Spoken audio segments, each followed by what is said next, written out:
South Pasadena. I grew up Yeah, in they're South serving. Pasadena. They're serving. Awesome. I love Gus's. I went to high school with Nick Tripodes. His family owned it when Nice. we were kids. Yeah.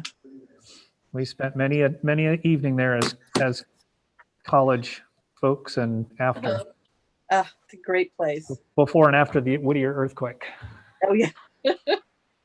Best barbecue around. All right. How are we doing there, Mr. Brian? Good to go. Okay, we're good to go. We're gonna go ahead and reconvene and hear an open session. Yep. Oh, who's not in? Can you see me? Oh, okay. Well, all right. Let's go ahead and report out on closed session real quick while we're waiting for her. In regards to closed session, item A, conference with labor negotiators, CSEA, information was shared. Item B, conference with labor negotiators regarding SMEA, the same or information was also shared. Item C, personnel matters, reassignment, certificated management position, coordinator human resources. That information was shared as well. And item D has, we will go back into closed session after open session concludes to reconvene and discuss that item. If you guys would, we can stand for the pledge. Just remember, no big fat Greek wedding earphones, take them out. Oh, myself. I know. That's what I'm talking about. All right. We good? Ready?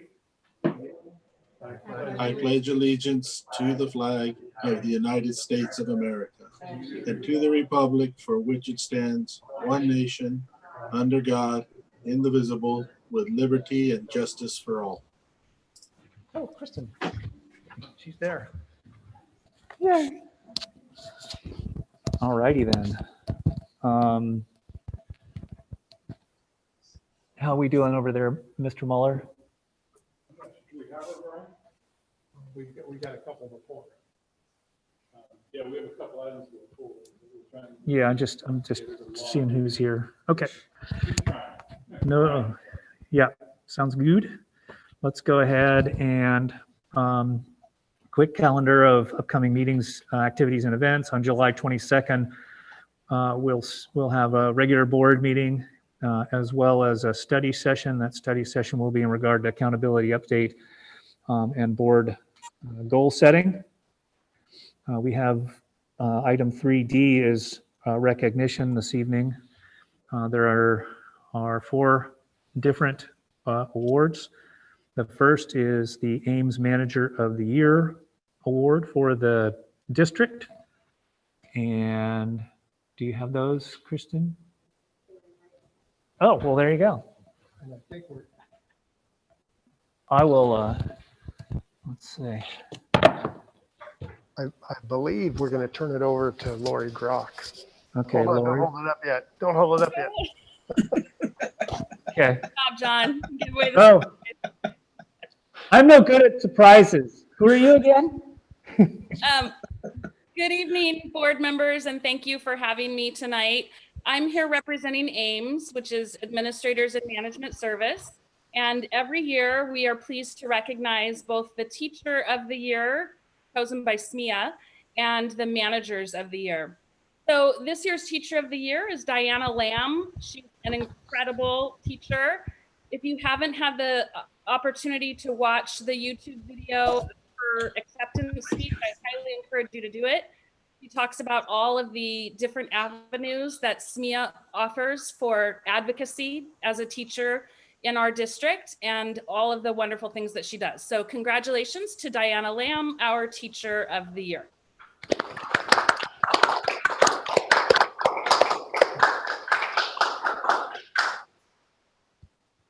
And I don't think she's on the call. I was just gonna ask.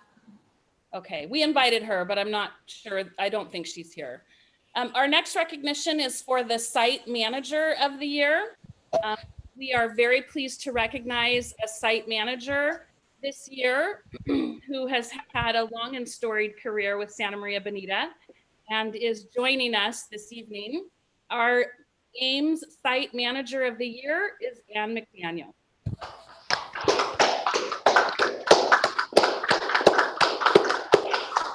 I'm shaking your hand, Ann. Ann started her career as an instructional aide at Adam and then Fairlawn. She then became a teacher at Oakley in first, second, and a fourth, sixth combo, and fifth, and a fifth, sixth combo. Then she became a teacher at Arianas in first, a 3-4 combo, and sixth. She then became assistant principal at Miller, and for the last 13 years has served as the leader at Alvin. So congratulations, Ann. Yay. Thank you, Lori and everyone. And I'm having huge separation anxiety, even though I'm enjoying time with my grandkids. But I have enjoyed every minute of the 30+ years in the district, and in many, many roles, and most of all as principal at Alvin with my Tigers. So thank you very much. Thank Thank you. you, Ann. Hey, Ann. Thank you for your support. And finally, we get to recognize our district level manager of the year. Our district manager, district level. Is that you, Luke? Sorry, it was. Sorry, that's okay. Our district level manager of the year, I'm pleased to say, is Brian Rickey.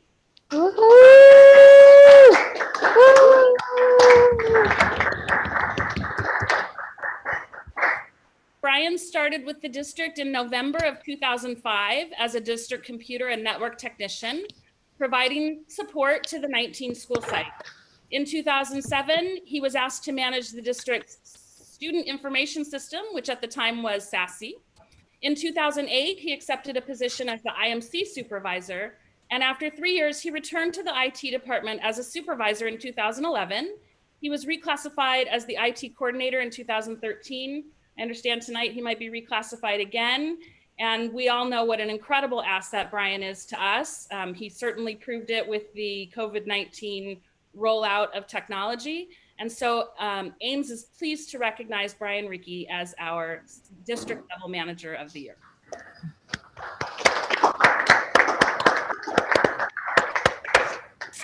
Awesome. Thank you, Lori. And there's Well done. Brian. He's here. Thanks, Lori. How are we doing there, Mr. Mueller? How are we doing? Brian is looking for. Okay. Well, why don't you go ahead and give the recognition, Mark, just in the event that we don't get the student.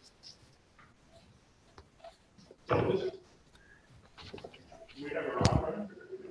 Okay. Well, at this stage, we need to provide recognition to youngsters. Stephanie Aquino Ramirez. You muted yourself, Mark, or somebody did. You're good.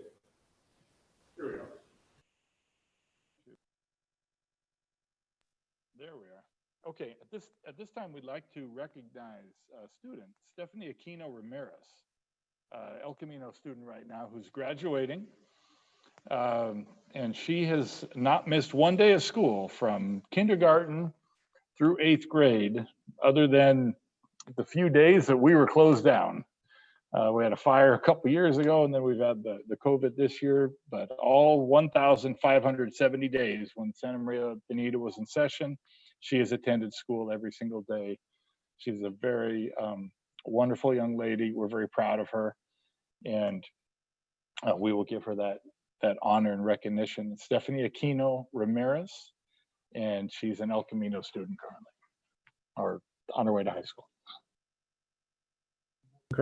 Congratulations, Stephanie. We knew you could do it. I'm going to have to encourage you not to go to school sick in the future, just in case, for those high school folks. And then we actually have a recognition that isn't on the agenda, because I thought if we put it on the agenda, the individual that I would like to honor probably wouldn't have shown up. But this is Mark Muller's last board meeting in Santa Maria Bonita. Sat through many, many evenings here. 23 years, is that it, Mark? 23 years here. 23 years.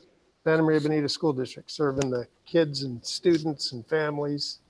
And I say this with 100% truth, tirelessly.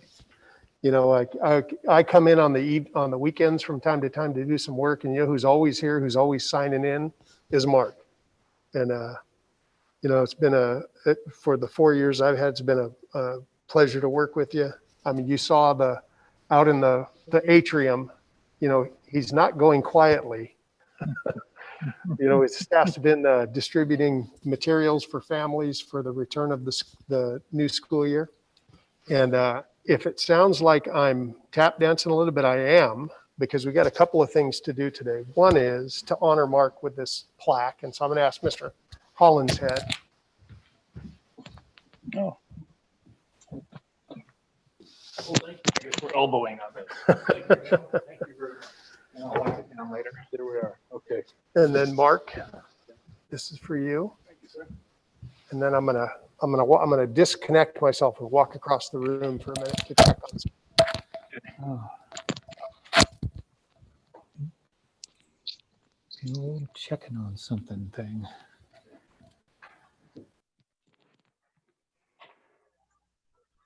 Mr. Muller, can you come this way, please?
They're gonna circle up down at the end of by the warehouse.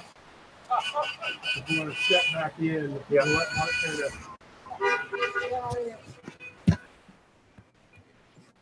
Ricky, could you see that? Awesome. Yeah, you saw it okay? Nice. Oh, look at Mr. Palmerston. He's like, I think are you at a recording studio or something, Mark? That's pretty styling looking right there. That was good, John. You got it really good. That was a really good video. Oh, good. And good. congratulations. Oh, dude, you guys can't Thank believe you, how long Ricky. this line is. I'm We're gonna going to be, miss you so much. I'll be giving you a call to talk with you. I've been meaning to try to Anytime. meet up with. I've been trying to meet up with you, but with the way things have been going, so I will be in touch with you. Sounds great. Thank you. I'm gonna miss everybody. Yeah. my wife's at the Kringle's house tonight, Is she? safely there. I'll have them make sure that they probably toasting you right now, Ann. Oh, they have a great backyard for that, for social Yes, they do. distancing and having a great time. Yep. Yep. Oh, look, there we go.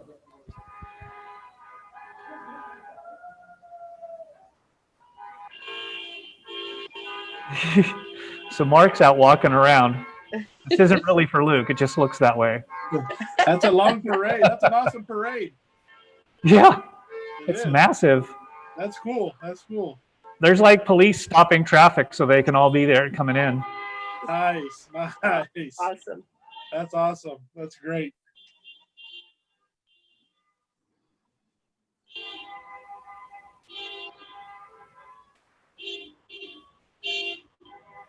Either that or people think it's a shortcut. Yeah. Yeah. Hang a left. No. That's awesome. That's awesome. That's Yeah, well, he did enough of those 8th grade graduations and all that stuff with this. He deserves his own. Timeless hours, days, and in and out. I mean, just it was just awesome. I mean, his dedication was just Yeah. Well, and that was it. It was the families. That was his. exactly. No, for sure. It was all the families. I mean, every single child that went through our district, he cared about every single one of them. I mean, it was shown and well loved. Kids and families first, always. Yep.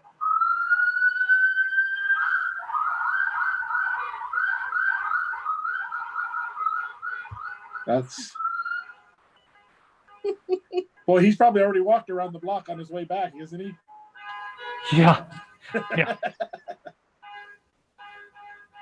I don't even know where they're circling through. Is there any place to get out in the back?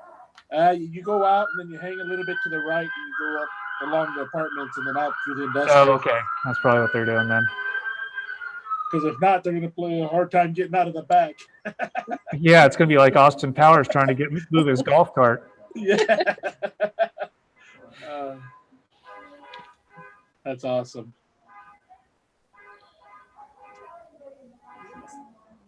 It's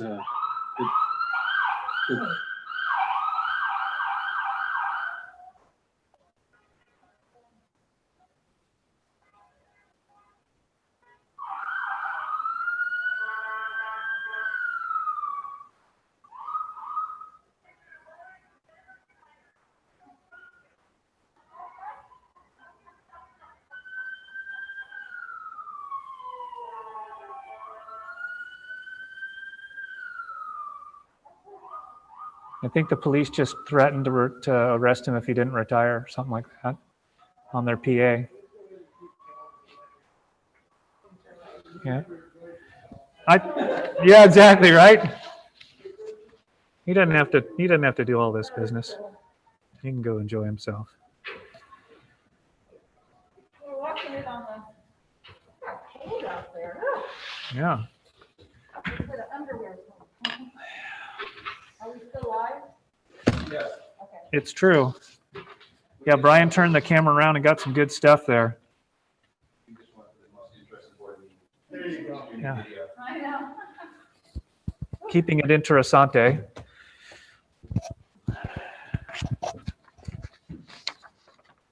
It doesn't get much better than that. No. Very exciting. Thank you very much, probably Maggie and Luke, for setting that up. That was pretty stellar. I don't think we've had a celebration of a retirement quite of that nature or pomp and circumstance. That was pretty awesome. As was with awesome. many things- And a point and just appropriate, right? As with many things, that was mostly Margot. Oh, yeah. Margot and the Cella. Okay. You can see a whole bunch Yeah. of Oh, others. yeah. There you go. Makes all kinds of sense, doesn't it? Just a little bit of love on Margot's part for Mark, I'm sure. Okay, so I think that does it for recognition. We'll move on to item 4, public comment for open session. Do we have public comment? Other comments are intended for members of the public to address the Board of Education on items involving the school district. Such testimony shall be limited to 3 minutes, 450 words per subject, or per person, 15 minutes total for each topic. If an answer to a specific question is requested, the board president will, if appropriate, direct administration to respond in writing. The Board of Education is interested in hearing your comments on any agenda item or general public comment. Please note that this form that you've received is defined to record under the Public Records Act and therefore subject to public disclosure upon request. We have non-agendized comments. Yes, there are several items that aren't on the agenda that I'll read. One of them alludes to an agenda item, but it wasn't specifically asked to be included, so Okay. I'm sending that one to the end. Okay. So the first message for the public comment is from reads, "Dear board members, My name is Joseph Libben, youngest child of Bill and Deanna Libben. I just wanted to take a moment and thank you all for naming the newest school after my father. Not only does it mean a lot to my family and I, but it also means a lot to countless other Santa Marians that have grown up with my father. Bill Libben represents something rarely found in this world nowadays, and that is true selflessness. It is these kinds of people that deserve the honor you gave him, and I thank you for that.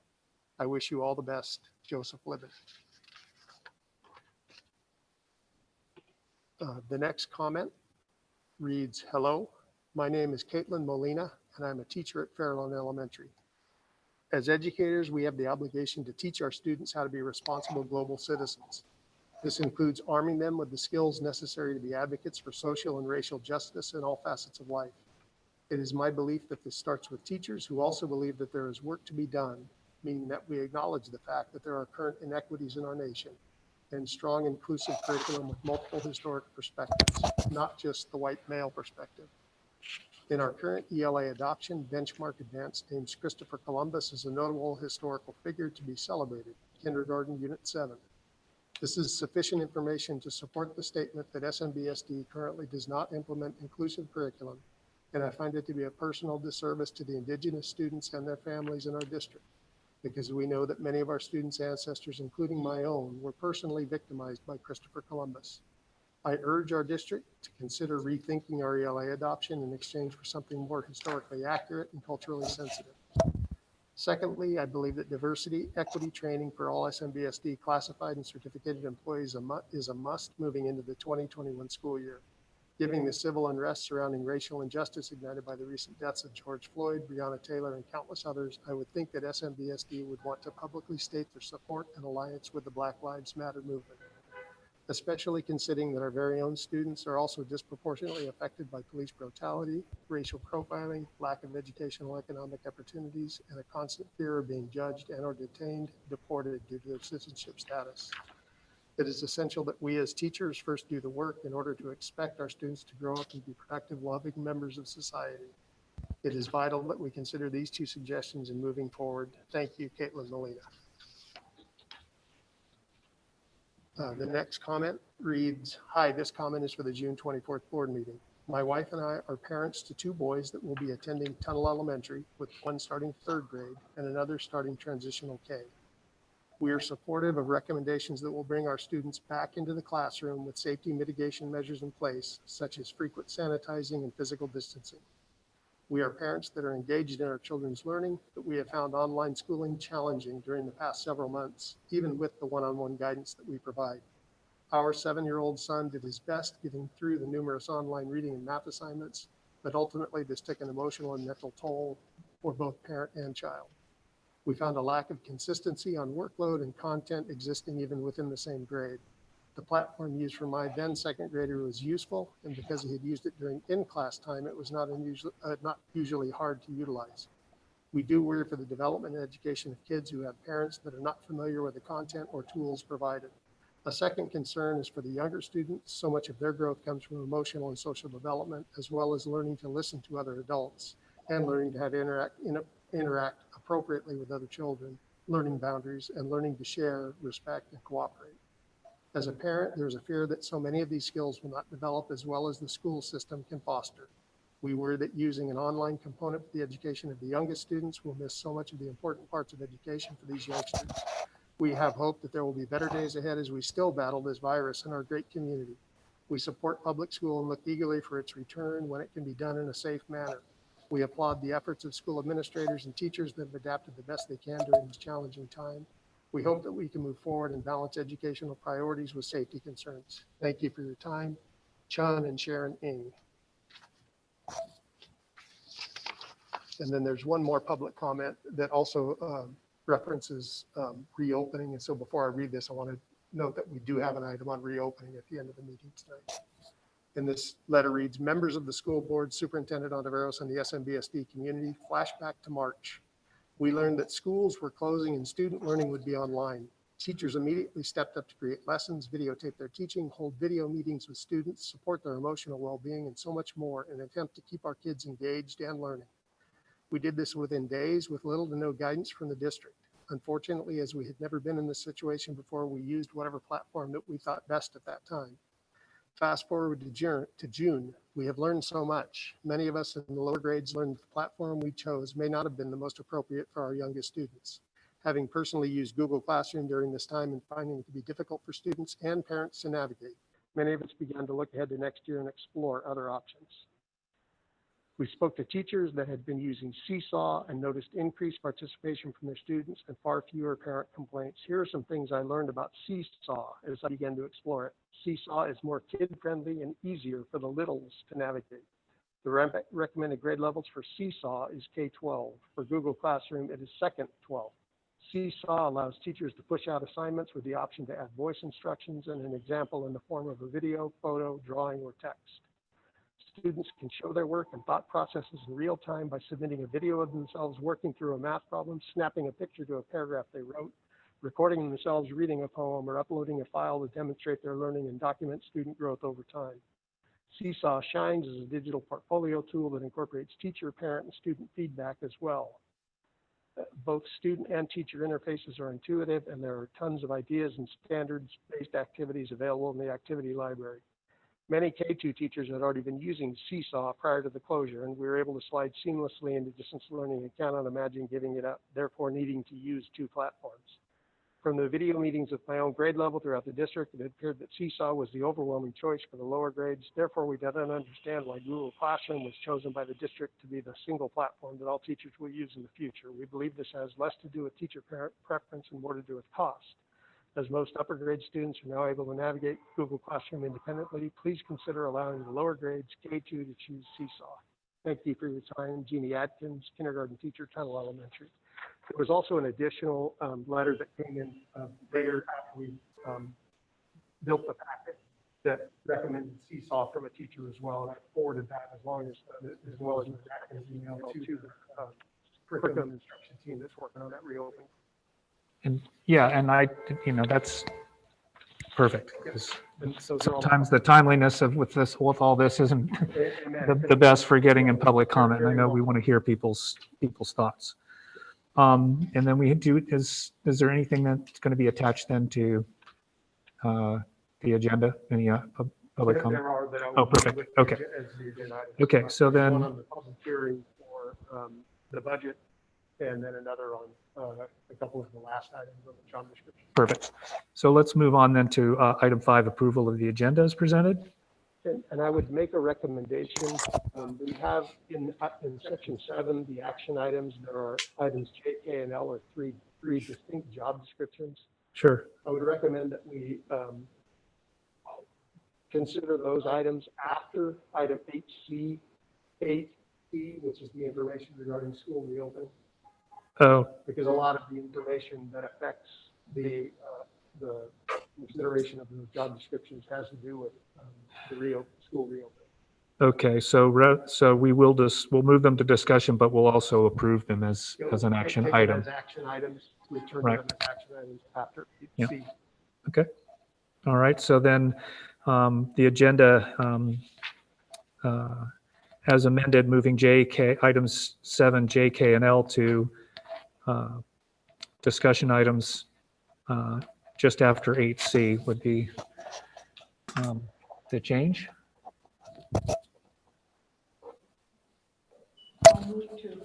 Do we need to make a motion? You got beat out, Ricky. I'll make the motion that we move J, K, and L discussion after item C. All right. So it's been moved by Mrs. Cordero and seconded by Mrs. Flores, thirded by Mr. Please. Laura, that the agenda the agenda be approved as presented with amendments of moving items 7, J, K, and L to discussion following 8C. Move to item 6, consent agenda. Oh, sorry. Thank you. Item 5. So we'll we have a vote. All in favor? Aye. Opposed? Okay, motion, thank you. Motion passes. So now we'll move on to 6, consent agenda. I'll make a motion to approve a consent agenda as Second. All right, it's been moved by Mr. Lar, seconded by Mrs. Flores, that the consent agenda be approved as presented. Roll call. Aye. Aye.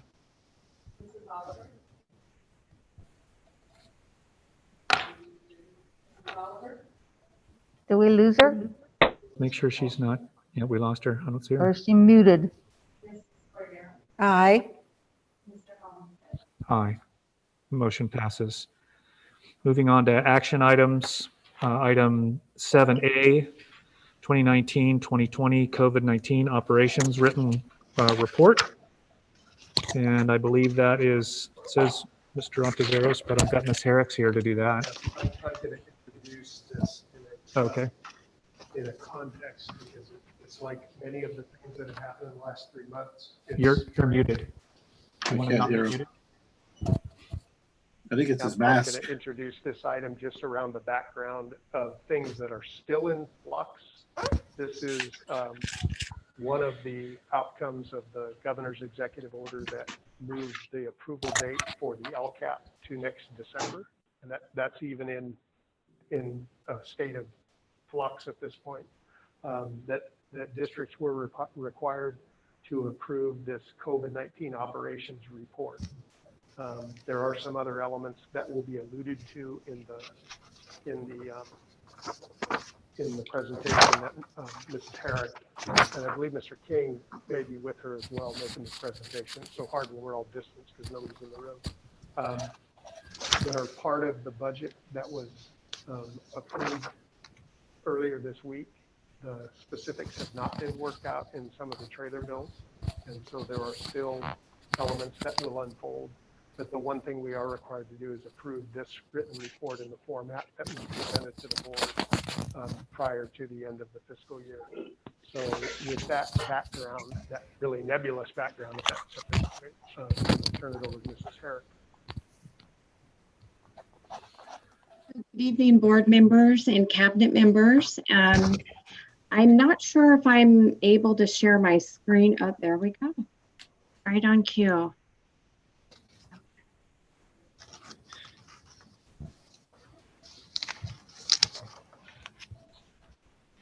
Okay.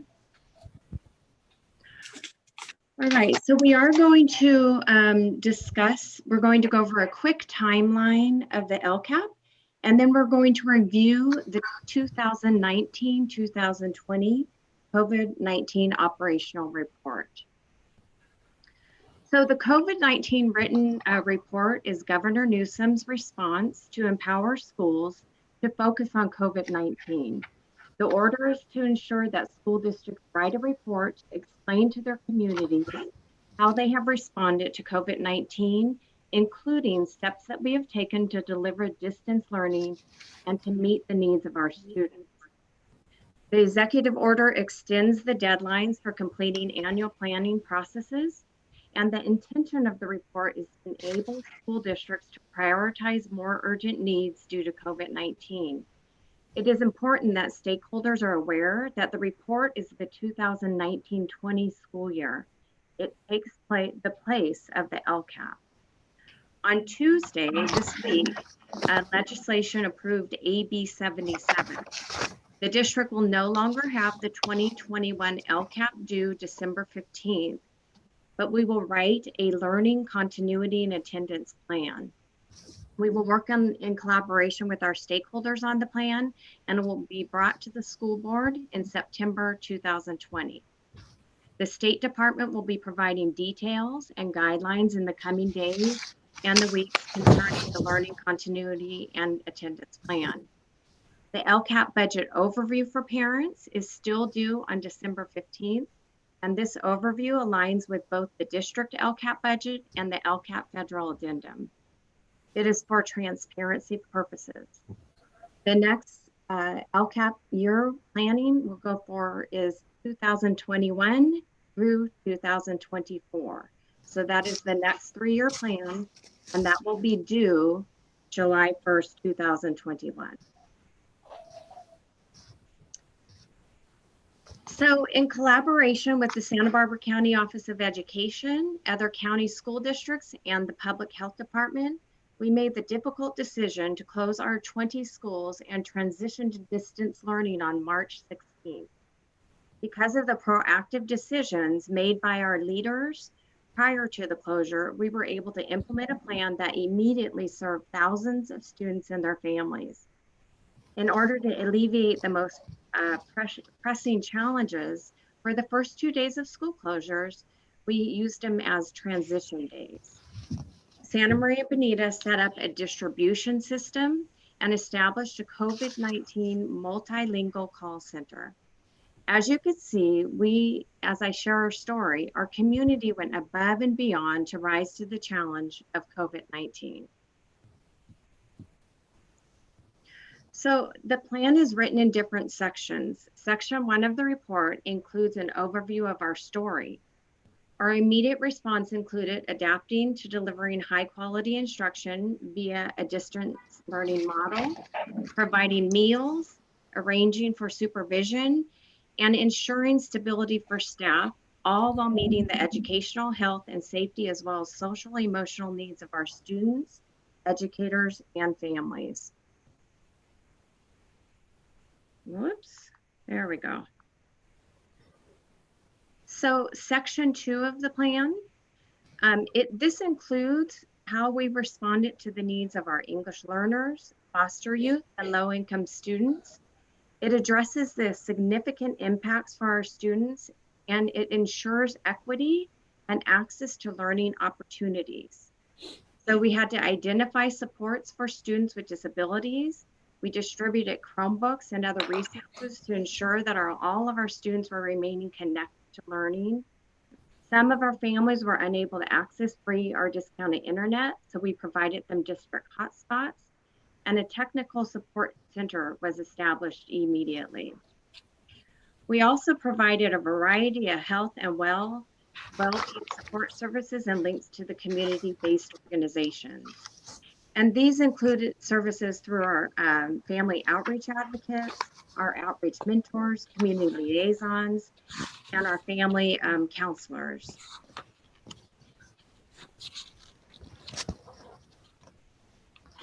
So here are some pictures to include our distribution of supplies and our food service department in collaboration with our administrators, our maintenance and operation team, and the YMCA ACES support staff members.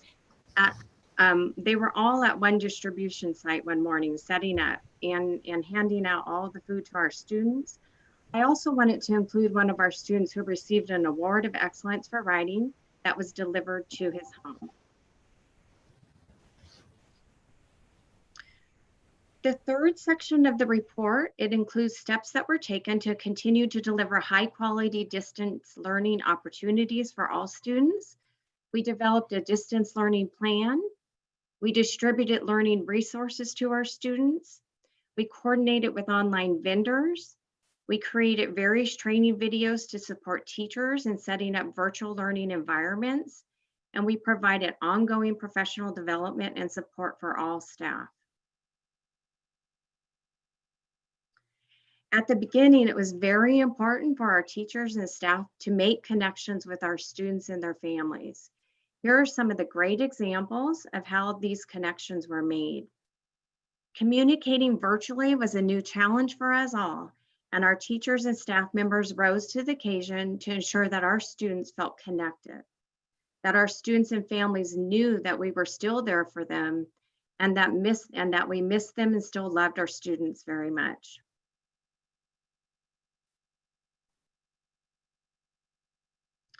So this is another picture that shows some of our distant learning examples of instruction, examples of communications to parents through Parent Square, and also an example of some handouts that we sent out via Parent Square and also were posted of some of the learning opportunities that we'll be offering this summer. So section 4 of the report, it includes the steps taken to provide school meals while maintaining social distance practicing. Meals were provided Monday through Friday, both breakfast and lunch, for children between the ages of 0 and 18. The first week we served approximately 19,706 breakfasts and 41,653 lunches to children in our community.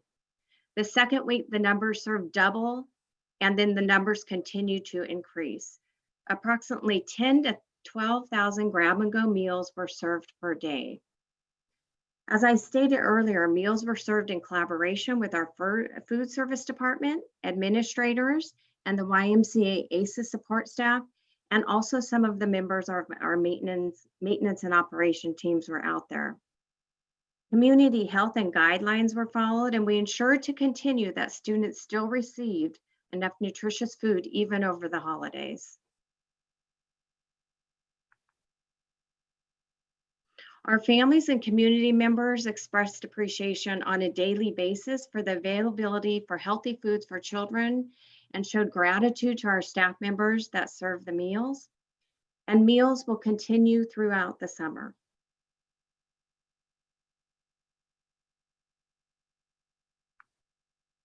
So Section 5 of the report includes steps that were taken to arrange for supervision of students during ordinary school hours.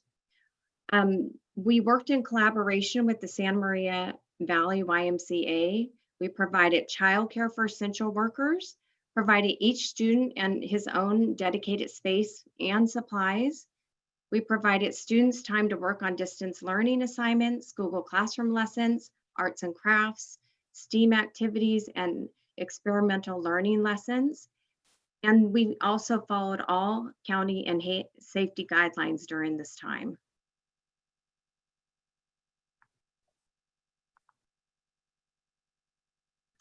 So we want to send a huge thank you to our students, our staff members, our families, really for rising to the occasion. Our next step does include a draft of the plan of the 2020-21 school year. The Teaching and Learning Department, led by Ms. Dutra, have worked in collaboration with a cadre of teachers from all sites, giving us boots on the ground for feedback. Hundreds of staff members have provided feedback. We've also received feedback from parents. Over 3,300 parent surveys were turned in that we've reviewed in order to write the draft of the plan. Ms. Dutra will be sharing the draft of the plan with you this evening. We continue to plan using ever-changing state and federal guidelines with our students and families' best interest in mind.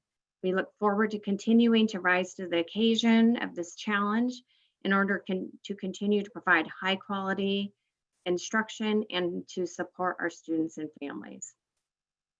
So that's the end of the story of the COVID-19. And if you have any questions at this time.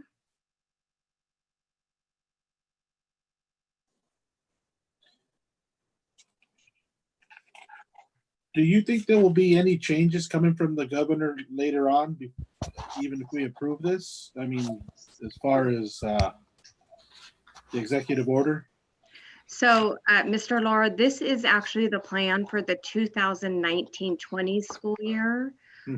There'll be changes in different orders that are coming down, but this plan is just to be posted on our website. Once it's approved by the board, the plan that we're talking about next year, there will probably be some updates to that. Okay, thank you, Rebecca. So Rebecca, would this be then essentially like what we would normally do this time of year in reviewing LCAP and the expenditures that we've had thus far on that, and then how we're proceeding forward with the budget presentation and then adopting a new LCAP? But basically this is just in lieu of that for 2019, 2020 is this presentation? That's correct. The actual report, the COVID-19 written report, it kind of takes the place of the plan. They had considered us still turning in a plan, but They really wanted our focus to be on our operations of what we're doing now to support students. The budget that will be presented tonight will still represent our district plan, both for LCAP and our LEA addendum. The actual plan will not be due though until the plan for the 2020, the next 3-year plan, which will be due at the end of the 2021 school year. Right, and I just want to, just as a comment, I thank you for the report. I just want people to understand, because we don't have a big gallery here. If there's, there is some something to kind of glean or take from all this, is that that the report itself, and being like the LCAP, we're taking all the information that we've gotten from trial by fire for these last few months, and the input from our amazing staff as to how to move forward in whatever model we adopt for this coming school year. And so I can't tell you, certainly all our teachers and classified staff, how proud I am of the job that all of you did in adapting on a fairly regular basis, and trying to seek out for the moment what was best, and then really take those lessons learned and project them forward. I think it's, we have an opportunity to not waste a good crisis. And by that, I mean, moving forward, this is going to demand a lot of us, but I think people are going to continue to rise to the occasion and put out great stuff. But we have to continue to listen to, just like we would with our LCAP, to our stakeholders and to the students, and see what's working best for them as well. So thank you so much. Thank you. I just had a question, Rebecca, on something like this. We're going to submit it, right? Is there a part that shows what maybe we need to focus on more, or what needs improvement, or what kind of collaboration we might need in the future? I'm just looking, when I looked at it, I marked it up and saw all sorts of positive things, but because I sat behind the Google Classroom for all those hours with the grandkids, I had a lot of questions. And, the alignment, shows that it looks beautiful, and it does take a lot of work. I understand that, but there's still a lot more to do. And I just wondered if this plan gives it that kind of discussion. This is just a report out for this year. So that's all it is, but we didn't have to report out on. I want to make that distinction because, Okay. as Rebecca mentioned, this is still an evolving, this whole public health situation is still evolving. No, I get that.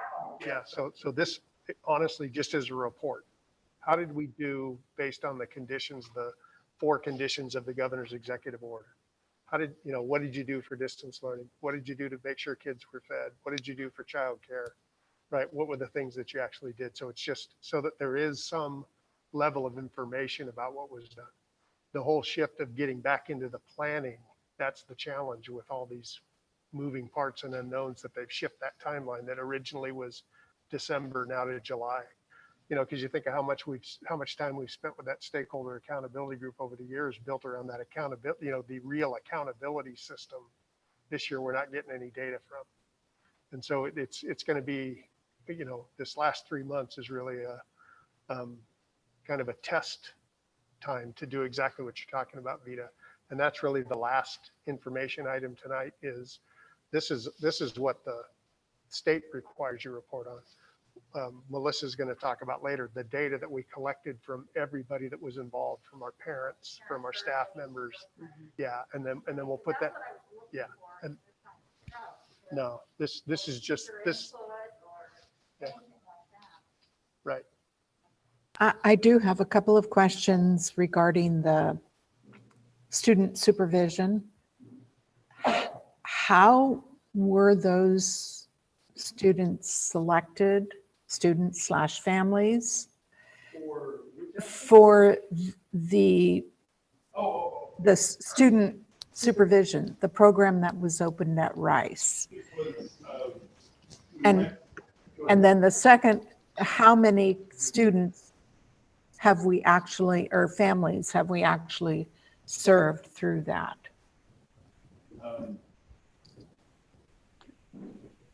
That started, we received a call from emergency operations for Santa Barbara County for us to prepare a situation in which I guess I should be looking in here, right? To prepare in case we had a major situation where we may need quite a few people working around the clock.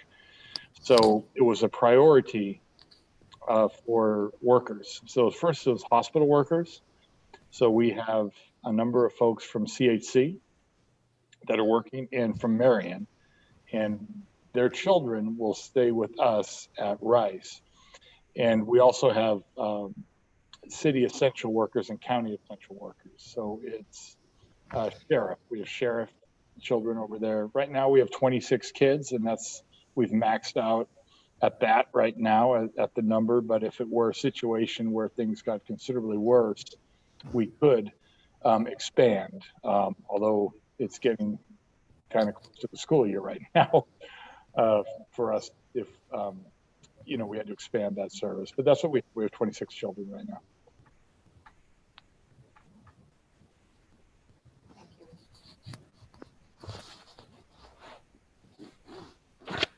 Okay. Motion to approve.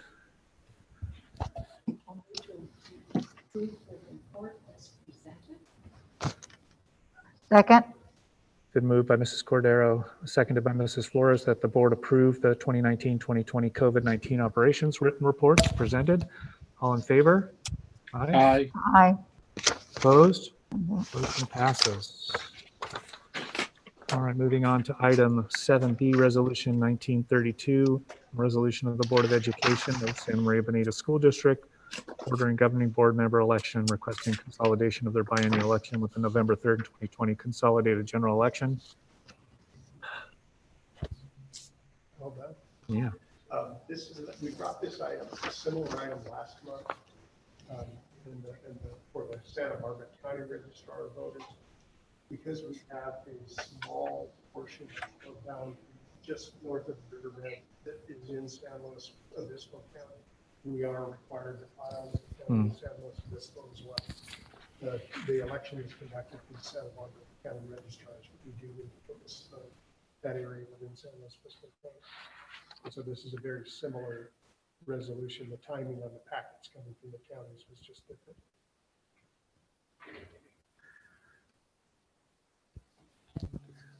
I've got a question. I will move. Hello? Yep, you're not muted. Okay, this right here, it says this resolution is provided by the County of San Luis Obispo's clerk recorder. Is that right? He's good. Can you? Yeah, I'm sorry, Ricky. I think I was muted when I just explained. Oh. We can all hear it, but you couldn't because you're not here in the room with us. This was similar to the item we took last month. We approved the resolution for the Santa Barbara County Registrar, the Santa Barbara County Elections Office. Oh, okay. We have a small portion of the district that's actually within San Luis Obispo County. And because Gotcha. of that, we have to file the same notice of election with the San Luis Obispo County Registrar as well. Gotcha. Thank you. You bet.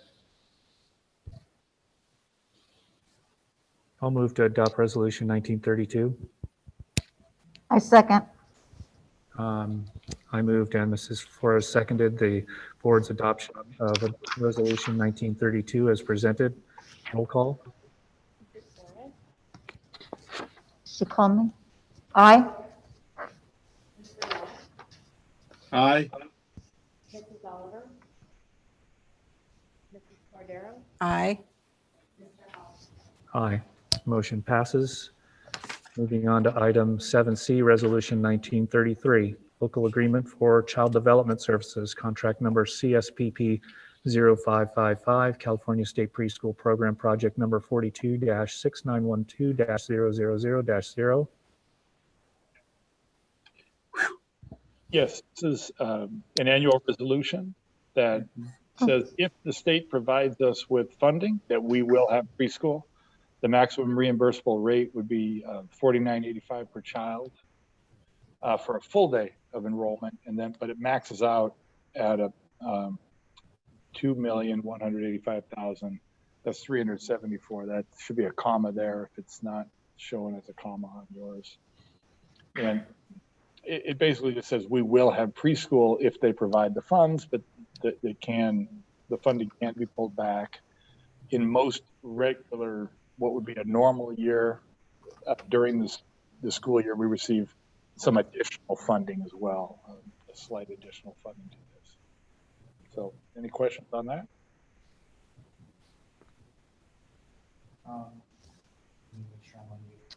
I think really the only thing would be, and it's probably just me missing something, is that with our the upcoming budget and whatnot, the funding has gone kind of out the window as far as requiring attendance and kinds of things. For this, how is that going to be assessed, or how are we going to look at that with this per day per child? I would say that directive and guidance will still be coming from the state. Yeah. Okay. Good. Right. Okay. Be just like the regular ADA next year. What's that going to look like? Exactly. Okay. Just a clarification. Thank you so much, Mr. Mueller. That's kind of like a retirement statement. But thank you, Mark. Yeah. Kick that can to the next guy.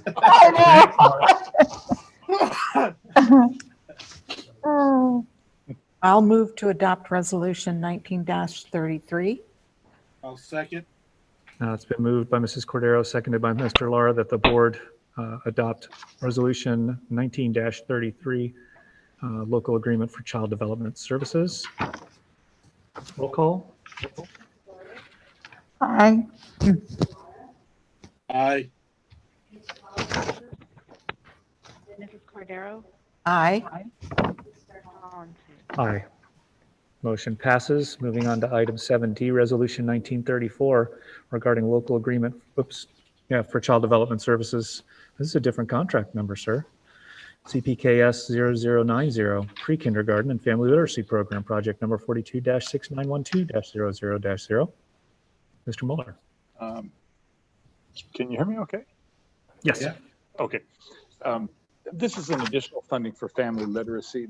We have, with preschool, you have parent meetings in the evening, and you help them, help the parents, help their children with literacy. So these are some of the supplies that we use for those parent meetings, and books that we give to parents and children. And then whatever is left over from the parent meetings, we provide additional literacy materials for the classroom.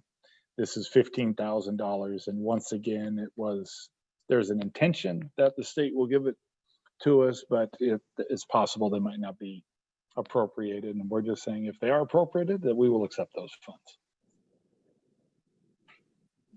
It's always a good policy to accept things if people give it to you. Amen. I will move to adopt resolution 19-34. I second. Been moved by Mrs. Cordero, seconded by Mrs. Flores, that we adopt resolution 1934, local agreement for child development services. Roll call yet again. Aye. Aye. Aye. Aye. Motion passes. Moving on to item 7E, public hearing for the 2020-2021 budget. I'll open that public hearing. We did receive a voicemail on that one, so I recorded it to my phone. And I'm going to translate this through my microphone. Wow, that's technology.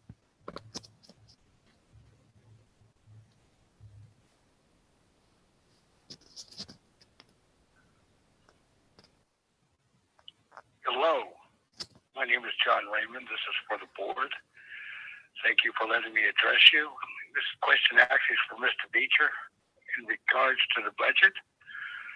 Mr. Beecher, I'd like to know if and when the budget does finally get finalized later in the year, in January or February, if the state decides to cut money, which I still think they're going to do, what will be your proposition on still keeping the kids in school and the teachers working and the classified working? I'll wait for your response. Thank you for your time. John Raymond.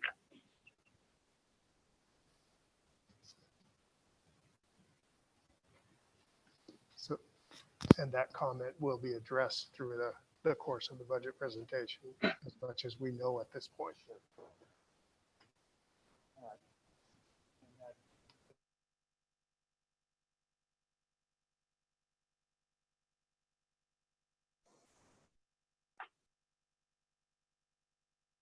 Adoption of the 2021 budget. Mr. King is up.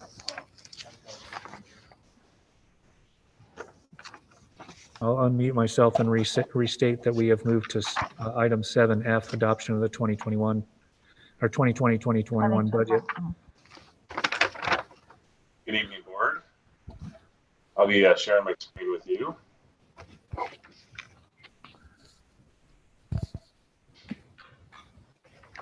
So Mr. Beecher and I will be talking about the 2021 adoption budget, and I'm just going to jump. Let's see here. I'm just going to jump right into it here.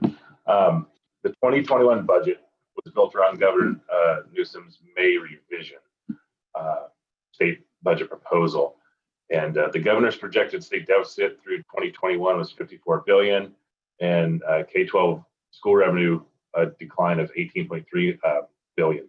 So with that in mind, LCFF did receive a 2.31% COLA, followed by a 10% funding reduction.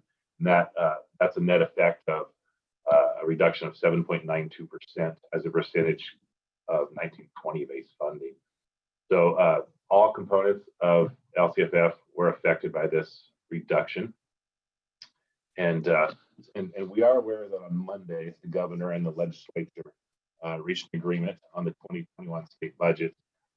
Preliminary reports state that it is different from the governor's May revision, but it still needs to be voted on by the legislature and signed by the governor. So at the end of this presentation, I will have a few slides about what the 45-day budget revision might look like. And so the revenue reduction we have in our budget adoption for 2021 is down $15.2 million when compared to 1920. Supplemental concentration grant make up about 4.3 million of that. ACEs, there's a 50% reduction in ACEs, and then preschool fund 12, there's about a 10% reduction. And the ACEs in preschool, they are self-contained programs, meaning a reduction in revenue can mean a reduction in service. And so this next slide, projected budget cuts, I'm going to turn it over to Mr. Beecher to talk about. Thank you, Brian. So this list of budget reductions is made up of a couple of different items, kind of a couple of different types of items, if you will. Before I start walking you through some of these items, I just want to say the budget that you're being asked to adopt tonight was based on the May revision, as Brian said.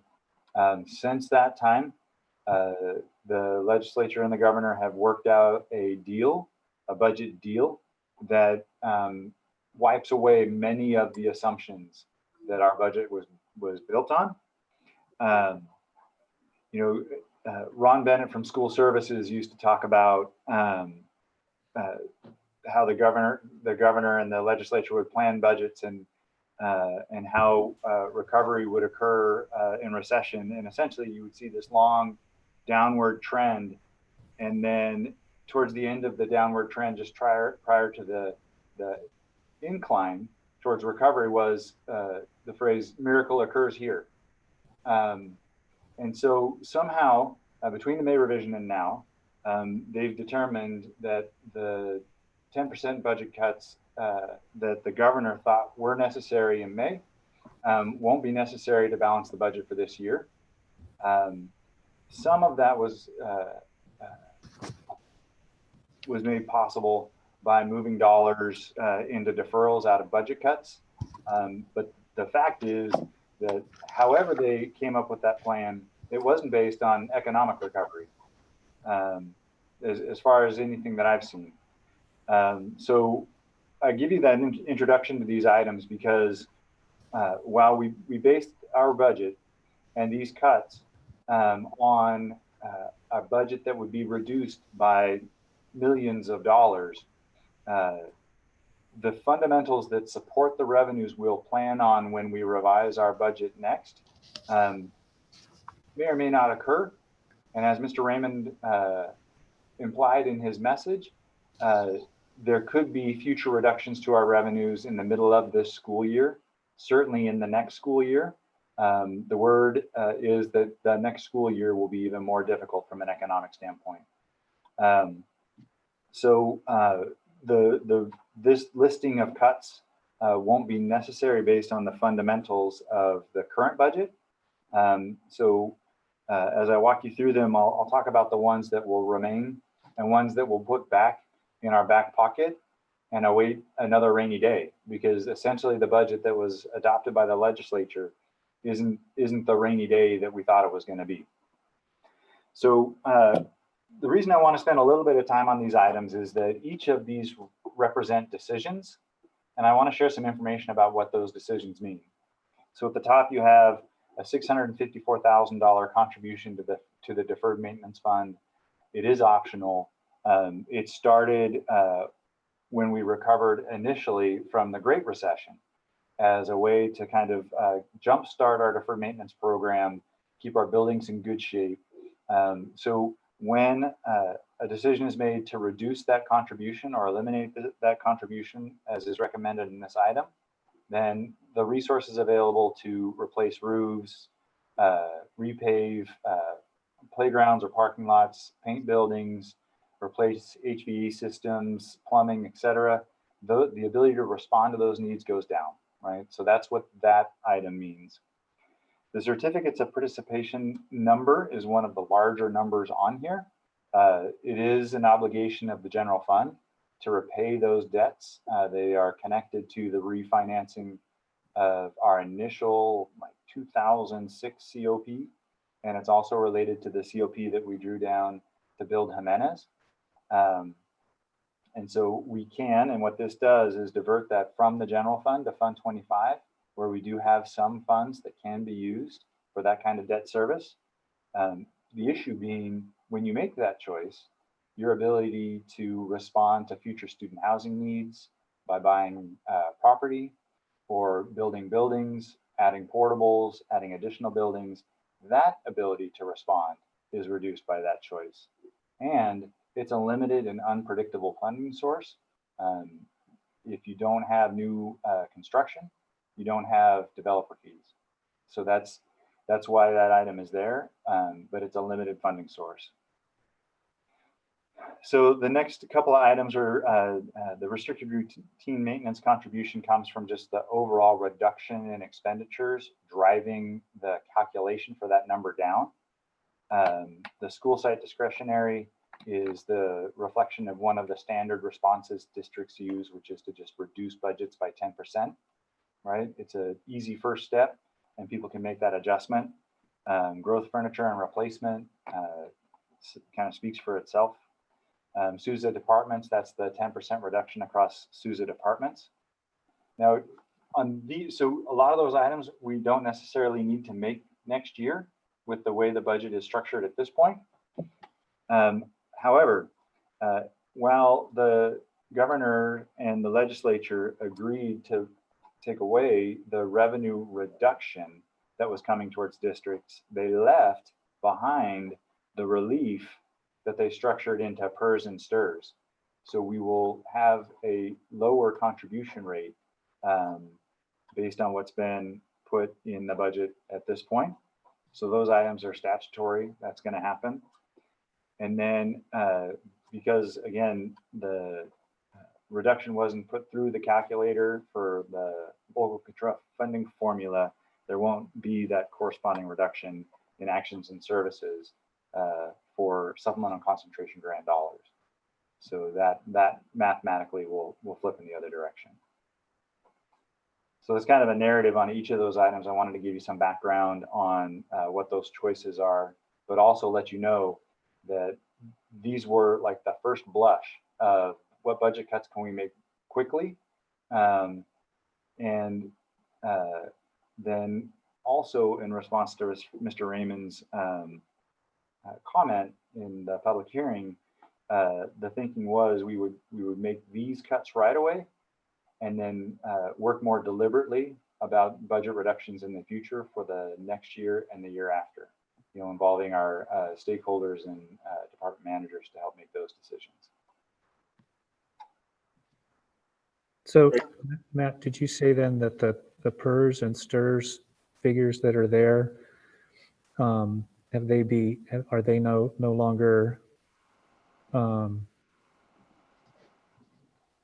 those same numbers, or they're zeroed out? The state is going to honor those? So that relief? So what I understand is that there was relief offered to districts, provided for districts in the budget, where the state took generally the state will create a contribution and make their own contribution into those retirements. And instead this year they use those dollars to provide relief to districts. Okay. So reduce the amount that we.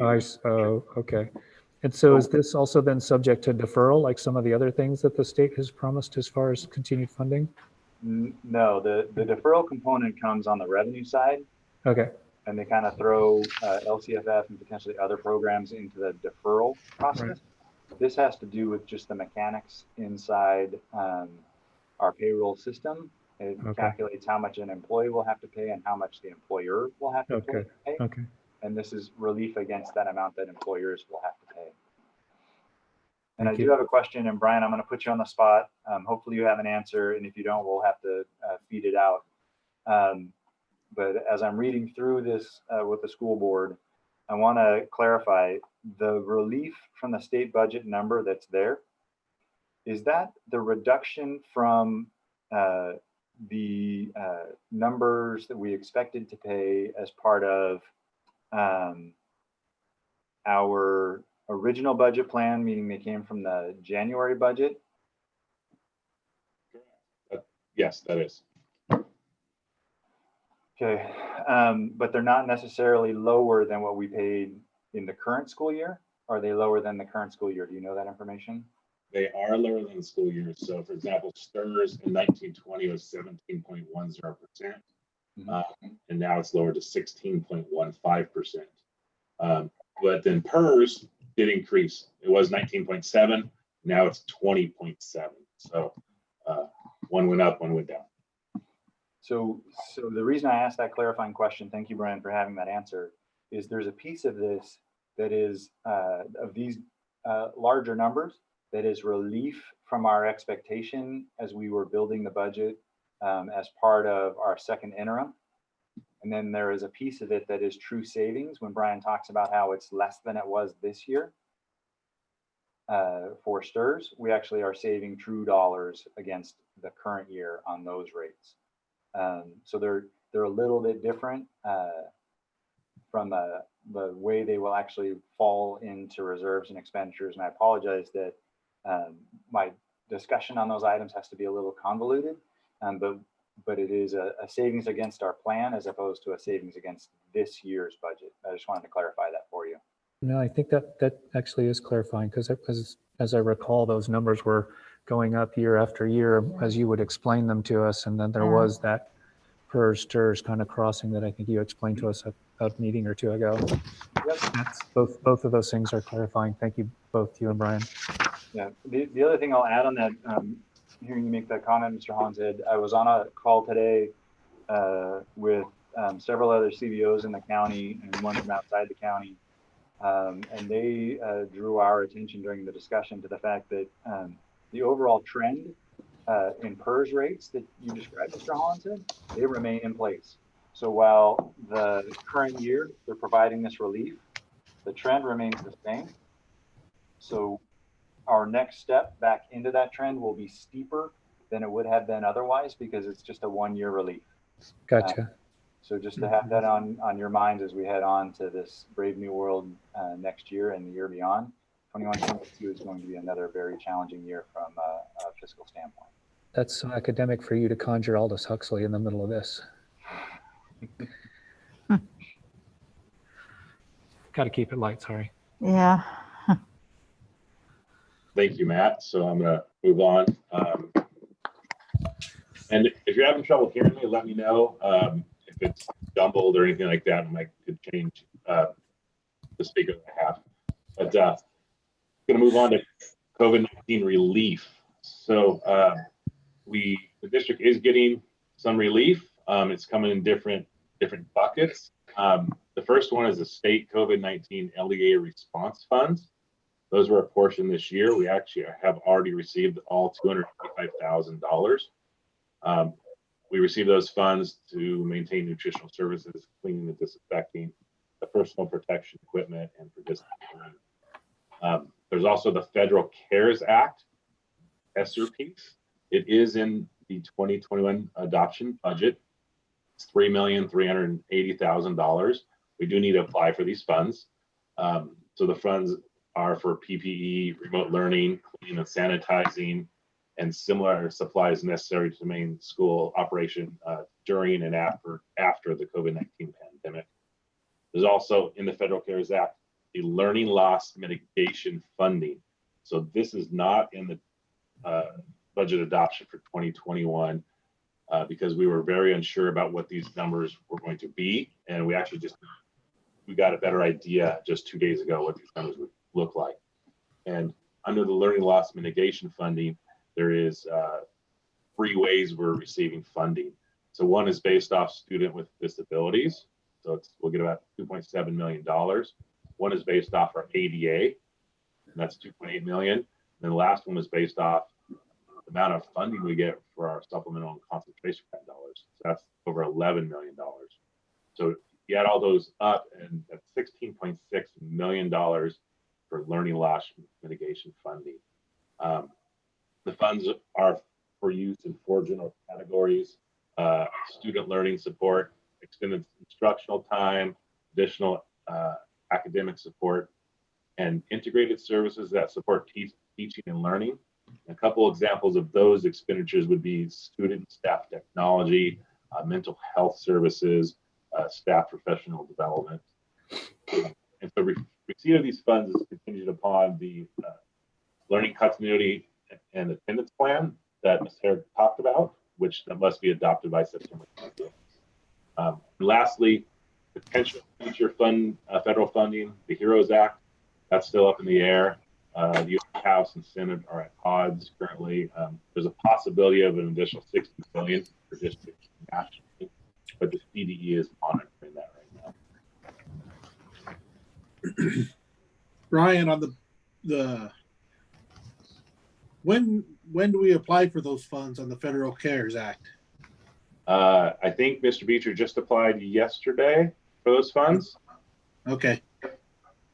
Yeah, so we just applied for those yesterday, got the confirmation back. The dollars obviously haven't been distributed yet. And I wanted, Brian and I were talking earlier this week about how many different ways people are talking about these dollars. They're assigning them different nicknames. They're assuming different narratives. And so he spent a bunch of time before we even talked about it, trying to make sure that we could cut it into logical pieces. The final piece of information came out of the Negotiated Budget Act. So I'm really glad that we have it, although you're seeing a bunch of information, some of which is in the budget, some of which is not. But we wanted to have one sheet, one side for you all to look at, for people to look at, where all of the funding we knew about related to COVID was summarized, so that we would have one place to refer to if other questions came up. So this is what we know today and how we talk about this stuff. But what we do know is the world gets reinvented every 2 weeks or so. And so we'll just keep as fluid as possible so that, we can stay on top of it. Thank you, Matt. Thank you, Brian. Matt, is there criteria for the Federal CARES Act funding, the learning loss mitigation funding? Do we have to meet certain criteria to get that money? Not in the budget. I don't know the answer to that question. Literally in the May revision, the dollar amount that was going to be coming to our school district was bigger, and the way that they distributed that money was differently.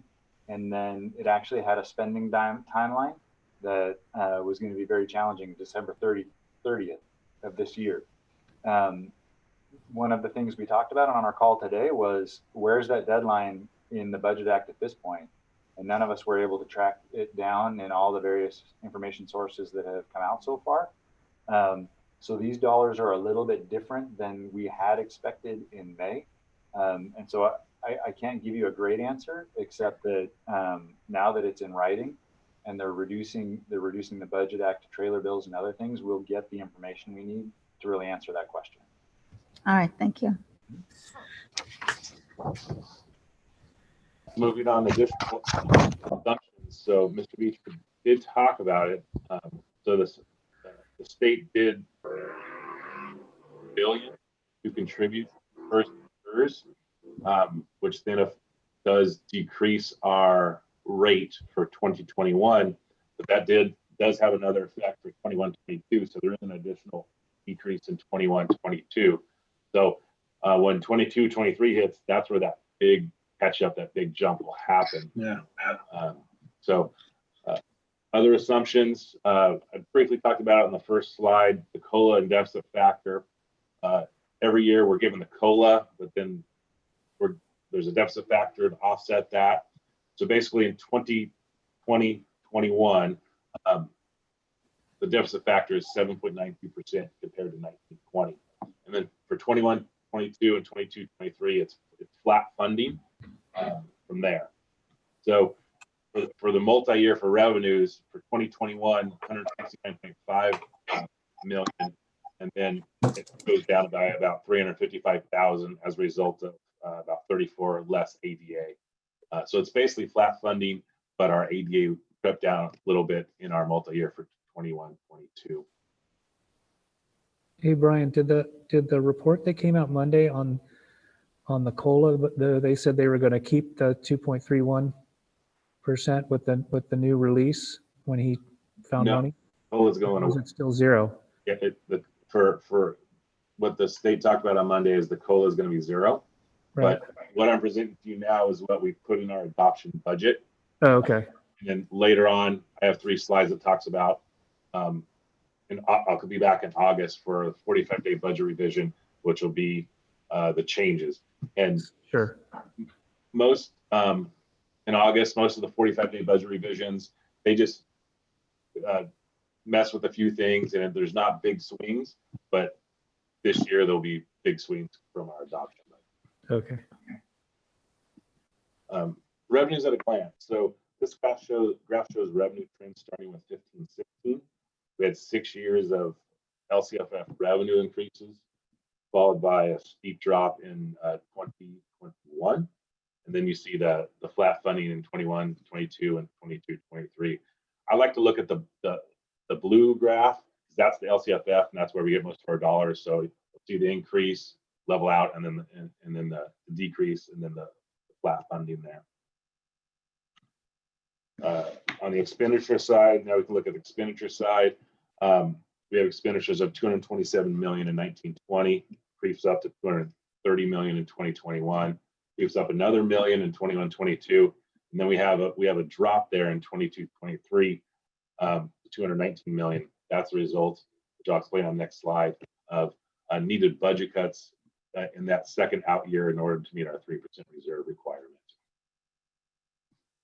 So moving on to the 2021 budget and the multi-year. So for 2021, with using the governor's May revision information, we are deficit spending $16.9 million, down there in the red, 16.9. Moving on to 21-22, there's flat funding on the revenue side, 34 less ADA, no one-time revenue dollars in there for 21-22. Also, we remove on the expenditure side, we do remove some one-time expenditures that we had in 2021 as a result of opening the new school. So for 21-22, deficit spending of 18.5 million. And then the 22-23, draw your attention on the expenditure side where it says other adjustments, $16.1 million. I had to cut out $16.1 million in budget cuts in order to meet our 3% reserve requirement in 22-23. once again, use the information we did receive from the governor's May revision. Cash deferrals. The cash deferrals were used during the Great Recession, implement state level budget cuts, and improve the state's cash position. The governor's May revision and the legislature's budgets both take a page from that same playbook and propose the following budget deferrals. So the May revision, they proposed $5.4 billion in cash deferrals. The anticipated state budget that we found out about on Monday increases that amount. So basically what the legislature did is instead of imposing cuts to the LCFF, they're relying on apportionment deferrals totaling $8.6 billion. So they're saying, here's your revenue, but we're not going to give it to you. So is what it's basically saying. So, but potential budget agreements provide that if additional federal funds materialize, for example, the HEROES Act, then these funds can restore the deferral amounts and bring the deferral amount back down to that 5.4 billion. So our deferrals will be the state's deferrals will be somewhere between 5.4 and 8.6 on the high end. So at a minimum, if the deferrals got down to the 5.4 billion, a minimum for our district, we're deferring 17 million in 1920. In June, in 1920, we're deferring it to July. So 1 month later, we received those 17 million. And then in 21-22 and 2021, deferrals of $27 million. That's 5 million from April, 11 million from May, and 11 million from June. And the question mark is, we don't know when we will receive those dollars. So we have July 2021 at the question mark because it's unclear when we'll receive the dollars there. And when I created the budget, I created a cash flow statement for 2021, and it had an ending cash balance of 14.4 million. I did also for myself create a cash flow statement for 21-22, and that had an ending cash flow balance of 22.8 million. So for 21-22, there's no projected deferrals, but if the state needs similar size deferrals in 21-22, then we'll be in the red, and we'll be in the red by about $4 million. So that's why I kind of want to project that a couple of years of cash flow. So it's important to know now, so decisions could be talked about and made. Assembly Bill 1835, I'll turn it over to Mr. Beecher again.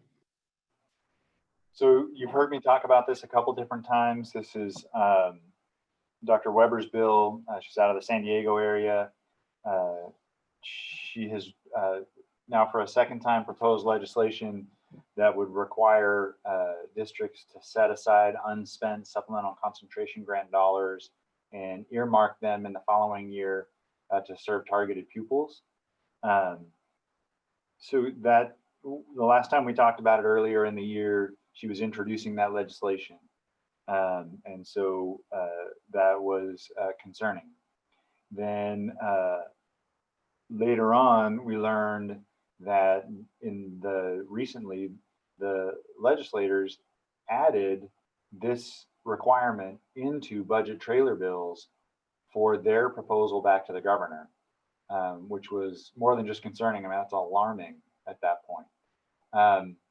But what we learned in just the last couple days is that Dr. Weber has decided that she would rather pull 1835 out of the trailer bill language and then reintroduce it, allowing it to stand on its own. And so while I haven't dug deeply into the writing and we haven't attended school services, which is like the final verification of what the heck the budget means, we haven't been to their webinar yet to get that kind of digest of the budget. This is a relief to know that we have a stay until this thing passes through the legislature, and I believe it will. Originally, when she introduced this bill the first time, Governor Brown was in office, and then Governor Brown was a strong proponent for local control, right? That's how he created and pushed through the local control funding formula. Now, there's a greater support to have some form of monitoring at the state level, and the conversation is about equity. So the conversation around making sure you set aside supplemental and concentration grant dollars to serve targeted students in the following year has become an equity conversation. And so that's going to gain a lot of support, I think. And so we'll continue to monitor this. And as it gets reintroduced and potentially becomes law in the future, we'll make sure the board is informed. And we'll start our plans today. I mean, you've already seen kind of a preview with what we thought were going to be budget reductions this year about what our first steps are going to be if that were to go through. Moving on to projected general fund balance. So for 5 years with this graph, we didn't have red. Red means deferrals. So from 2014-15 through 18-19, it was great, no deferrals. But in 19-20, we do have that 17 million in deferrals with a ending fund balance of 54 million. In 2021, ending balance of 37 million, but 27 million of that is our deferrals. And then dipping down in 21-22 to 19 million, and 22-23 to about 13 million. I wanted to point out in the red, which are deferrals, in 2021, you see that red line, which is about 27 million. Go up one to 21-22, you'll see that is 19 million. So I want to highlight that because the state needs similar size deferrals in 21-22. We will be in trouble, and we would have to plan accordingly with that. So 45-day budget revision preview. So we'll be back in August with a 45-day budget revision. It'll be a big one. And so I wanted to have a few slides just to talk about what we learned about on Monday. So as Mr. Hollins had pointed out, no COLA. So the COLA is 0, but there's no deficit factor. So what that means is flat funding. So what we received in 19-20, we'll get in 2021. So we just have a slight decrease of about $600,000. That's a result of our lower ADA of 3534. So once again, this is not part of our adoption budget. Other potential state budget details. In there is an ADA hold harmless agreement. So we'll actually get to use our 1920 ADA.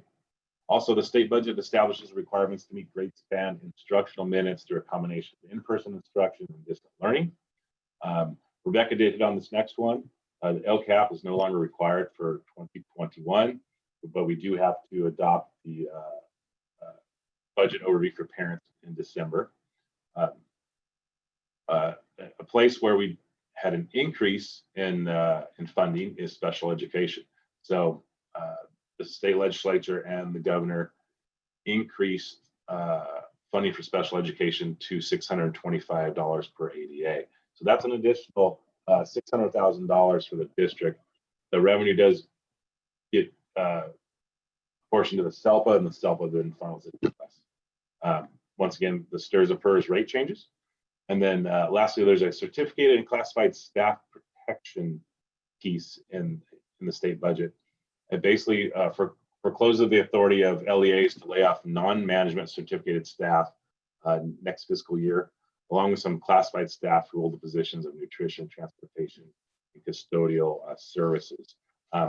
But they, on a talk today, they did highlight that doesn't prevent people being laid off for cause. So, and then potential budget cuts not needed. Pat did talk about this on our second slide when he talked about the budget cuts. So if this budget does come to fruition, that was we learned about on Monday, we wouldn't need a number of these budget cuts. A couple of them would stick around. The growth furniture and equipment replacement, we haven't needed that for the last couple of years, so we just reduced that in our budget. Also, the routine restricted maintenance contribution, the state did withhold the STRS on behalf contribution that the state makes to STRS on our behalf. We we were able to take that out of the calculation for routine restricted maintenance, excuse me. And then the PERS and STIRS. So we're most likely still going to see that relief. So there's projected budget cuts of potentially $388,000 to $3 million, somewhere in there. So with that, I can answer any questions.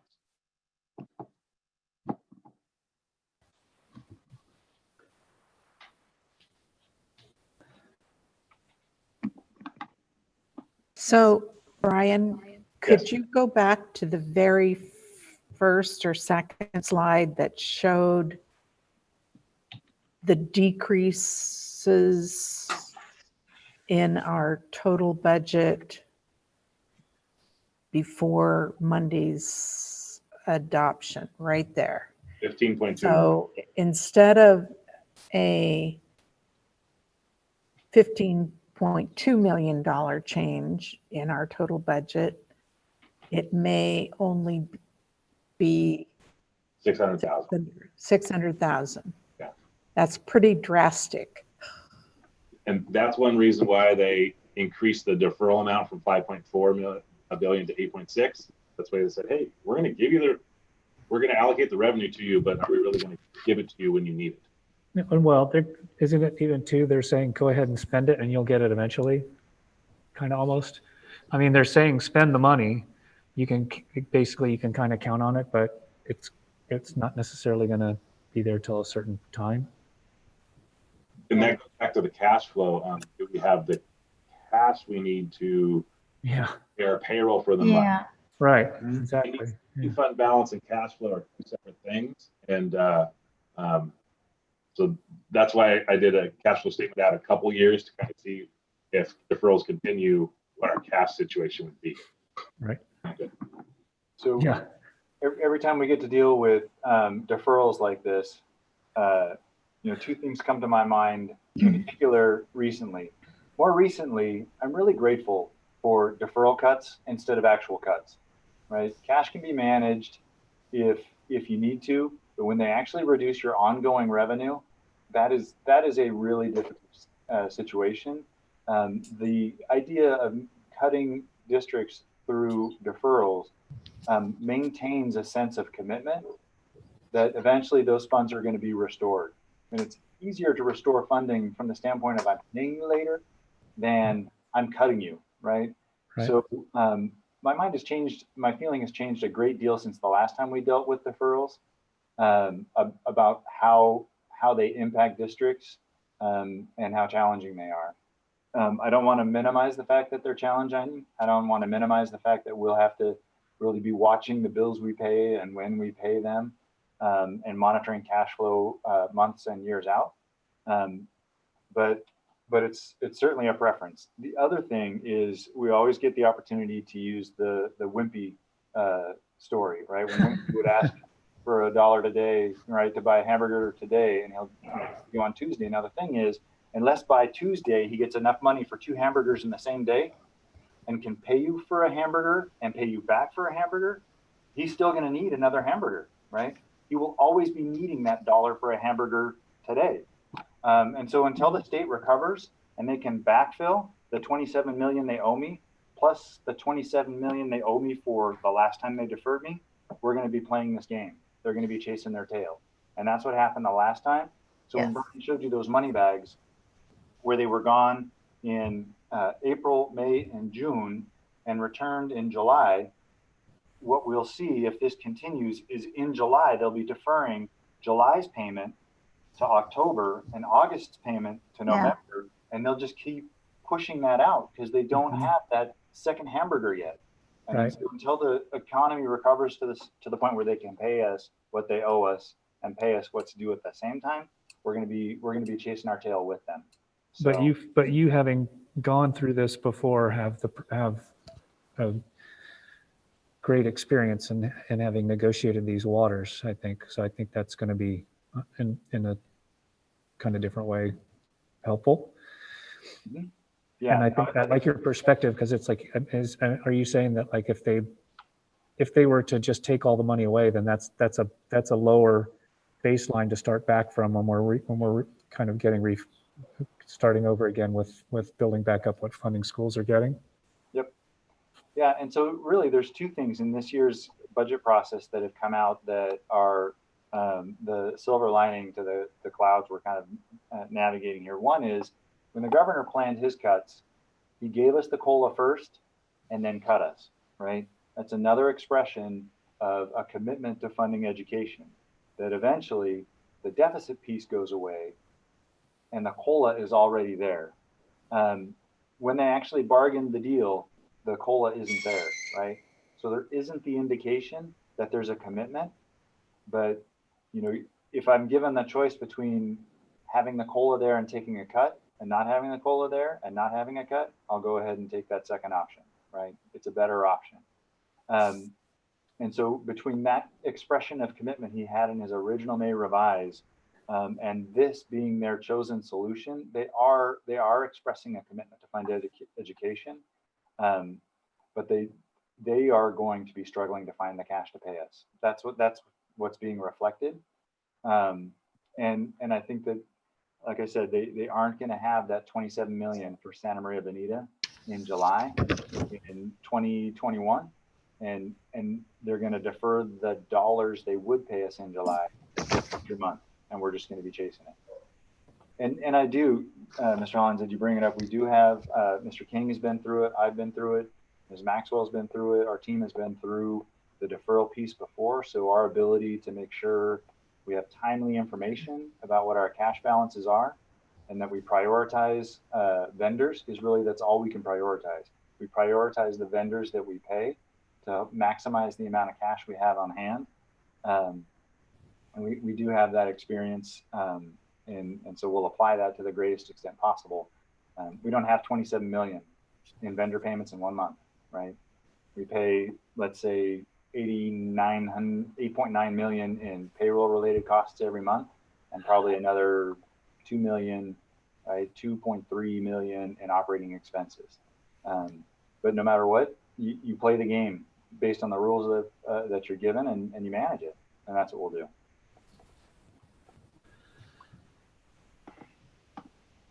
Any additional? Thank you. Thank you, Brian. Thank you, Matt. And Matt. Maybe the parents will need to know a little more so they can write letters to the gods that let go of the money. They may not want to be home with their children again. You can write to the Fed about heroes too. Wow.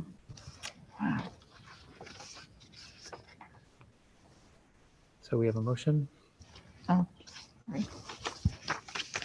I will move to certify to the Santa Barbara County Superintendent of Schools and the State Department of Education that the budget was reviewed in accordance with state adopted standards as reported on the state certification, and adopt the 2020-2021 budget as presented. A second. Been moved by Mrs. Cordero, seconded by Mr. Lara and Mrs. Flores, that the board certify to the Santa Barbara County Superintendent of Schools and the State Department of Education that the budget was reviewed in accordance with state adopted standards as reported on the state certification, and adopt the 2020-2021 budget as presented. All in favor? Aye. Aye. Opposed? Motion carries. And we'll move on to item 7G, public hearing for budget reserve requirements. Anybody to speak on this issue? Then we will open and summarily close that public hearing in light of that, and move on to item 7H, review of budget reserve requirements. So I have a very short presentation on that.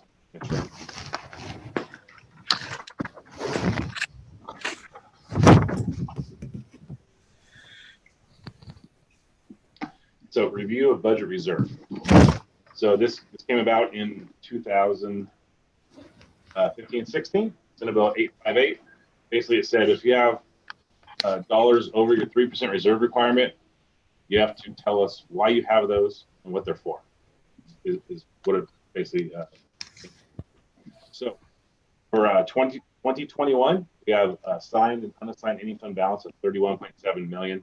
Subtract out our 3% reserve requirement. So we have 24.8 million that we need to substantiate. 21-22 at 6.3 million, and then 22-23 substantiate 1.4 million. Down below are the reasons why. So in 2021, we have a set aside for our deficit spending in 21-22 and 22-23, along with a small set aside for future curriculum and textbook adoption. And then 21-22, we have a set aside for our deficit spending that we're going to have in the next year, and then a set aside for textbook adoption. And then the last year, a set aside for curriculum and textbook adoptions for 1.4 million. So above it says you need to substantiate this dollar amount. Down below are the reasons why. And so with that, I can answer any questions. Good job. So even if we have a 27 million deferral at the end of 2021, that 24.8 million will almost cover it. Almost. That's what I described. I said we'll be about 4 million in the red, so it's $3 to $4 million. Correct? Right there. Yeah. So this requirement came out of the required maximum reserve conversation that came out, where districts weren't supposed to have more than 6%, I think is where it started, and they got a little more flexible and called it 10%. If certain conditions were met, where they were putting money into the rainy day fund and other things that it never came to fruition. It started to head down the pathway of us being capped at 10%. But Ms. Cordero, you bring up the great point. If we were to keep 10% in reserve, and that was the maximum, that would be 20,700,000, right? So we're 7 million short. I'm going to guess our budgeted spending is around $207,000, $207 million a year. So we'd be 7 million short if we had our maximum reserve on hand if all those conditions were met. So luckily, we have more than that. And luckily, that cap isn't in place. So at this point, we do have the cash we need to get through the first couple of deferrals, and then we'll manage our way through the ones after that if they come up. Right, because if the deferrals continue into 21-22 and even into 22-23, which I think could happen, we could still be in a lot of trouble. We're just kicking that stone down the road a couple more years because we have been conservative and prudent. That is the flaw of the deferral strategy, is until you have that replacement revenue, you are just kicking that stone down the road. There are a few tools available to districts as far as your ability to get a tax revenue anticipation note, maybe a borrowing from the county treasury, maybe a borrowing from the county office of education, and borrowing from your own other funds. And I think that last one is possible, and the other ones are much less likely than possible. So, but we will work our way through it. Right.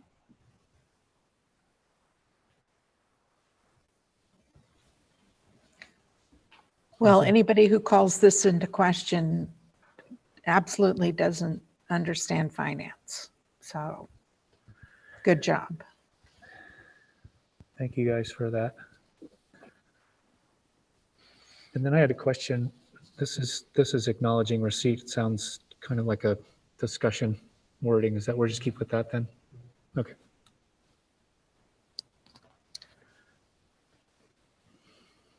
So I'll go ahead and acknowledge receipt of the review of the budget reserve requirements as presented in item 7H. And we'll move on to 7I, declaration of need for fully qualified educators for 2020 and to 2021 school year. Good evening. This is an annual declaration that is required by the California Commission on Teacher Credentialing. And it's a notice that is required to be approved by the board. This is for the 2020-2021 school year.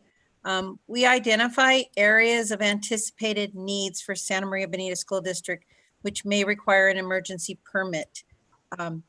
We're looking at what has occurred in the past. We've been very diligent in our new hires. So these numbers are just our offshoot. The extreme expectation, I don't feel that we'll need all of them, but right now we're proposing we would need 5 CLAD English learner authorization emergency permits. And these 3 categories here. These individuals have teaching credentials, but they don't necessarily the authorization. So for bilingual authorization, we anticipate possibly a need for 2, and for resource specialists requiring that authorization 3. Additionally, then the other item is our areas of anticipated needs for limited assignment permits. And these would be individuals who don't have everything that's required. So it would be a limited assignment permit for the year. Multiple subject, we anticipate maybe 5, single subject, possibly 5, special education 5. Additionally, this school year for the first time, we did have, when looking for teachers in hard to fill areas, we did hire a couple of teachers for 2019-2020 who were part of an intern credential program. And we anticipate possibly needing 2 to 5 of those for the 2020-2021 school year. But again, we're being very careful with our hires. This just gives us that authorization should we have more people retire or resign between now and the start of the new school year and have difficulty finding applicants. I can tell you right now, we're one of the few districts who are actually hiring candidates, and we're able to get some really star quality candidates from Cal Poly and other universities surrounding our area. So I don't anticipate that we will definitely need these, but we do have to apply for this authorization in June. Any questions? Oh, I just have one that's not really, it's not super big time Bijou, but that, when we list the universities in the internship, we have Brandman and Cal Poly, but it doesn't look like we have a relationship with UCSB. That's another regional program. Do we not, why, is there a reason we don't have a relationship with them? If you look at the documentation, we also listed accredited universities. So I will work on, we haven't had a, how do I put this? Prior to 1920, we weren't even engaging with intern credential programs. But if I have a candidate who's coming from UCSB as an intern credential candidate, I would definitely enter into that agreement with them. I see. I had experience in a district where it was really difficult to find candidates, and having intern credential candidates was a norm. And so this has been added for this year so that we can have that authorization. Oh, I love it. That's why I was asking about UCSB. I just think it's another regional program. And we've got kids that are, or I shouldn't say kids to kind of show my age, but if we have folks who are wanting to get into the profession, it's certainly another regional resource. And absolutely, Mr. Hollis. I will make sure that that we work and create positive relationships with CSB. I do know that when applicants come from there, they are at the top also of our awesome list. And those teachers that are going to be on the intern status, how are they supported, Bijou? They're supported with a mentor teacher through our district. There's someone on site that works with them, but also we now have the new TOSA position as you approved, the teacher development one, and she is attaching mentors, specific mentors, and also TOSAs from the district office to each of our new teachers for support. I asked that for the intern positions, and I noticed we had a huge number of brand new teachers on the list. So that's a lot of support that's going to be needed for these and for the others. We haven't hired any more intern credential candidates other than the ones that are already with us, but you are right. We have hired a number of teachers straight out of the credential program, but we feel confident in their abilities. They are exceptional, and I look forward to you meeting them. I look forward to it. Yes. Thank you. No questions, I will exit.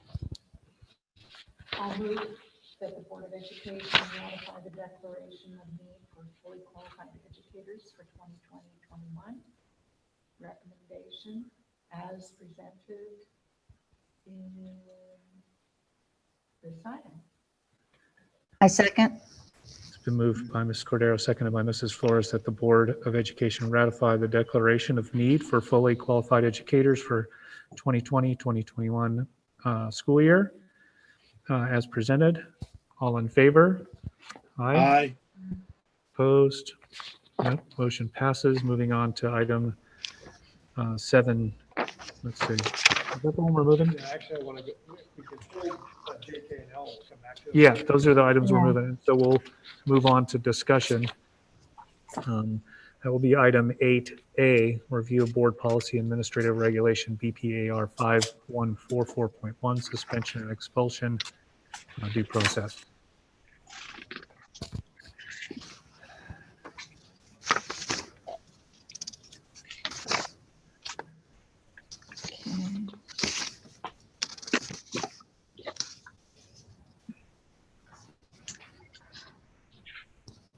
Okay, so I'm sorry, I just want to make sure I heard you correct. We're moving to mine right now, correct? We're skipping those last 3? Yes, sir. We're moving on to yours, 8A. All right, perfect. Okay, so the ones I have tonight, the board policies, administrative regulations. The biggest thing for tonight is with suspension, expulsion, the changes that's taking place is really as a result of Senate Bill 419, which takes place on July 1st, 2020, which changes ed code. So now students in grades K through 8 can no longer be suspended from school for disruption or willful disobedience or defiance.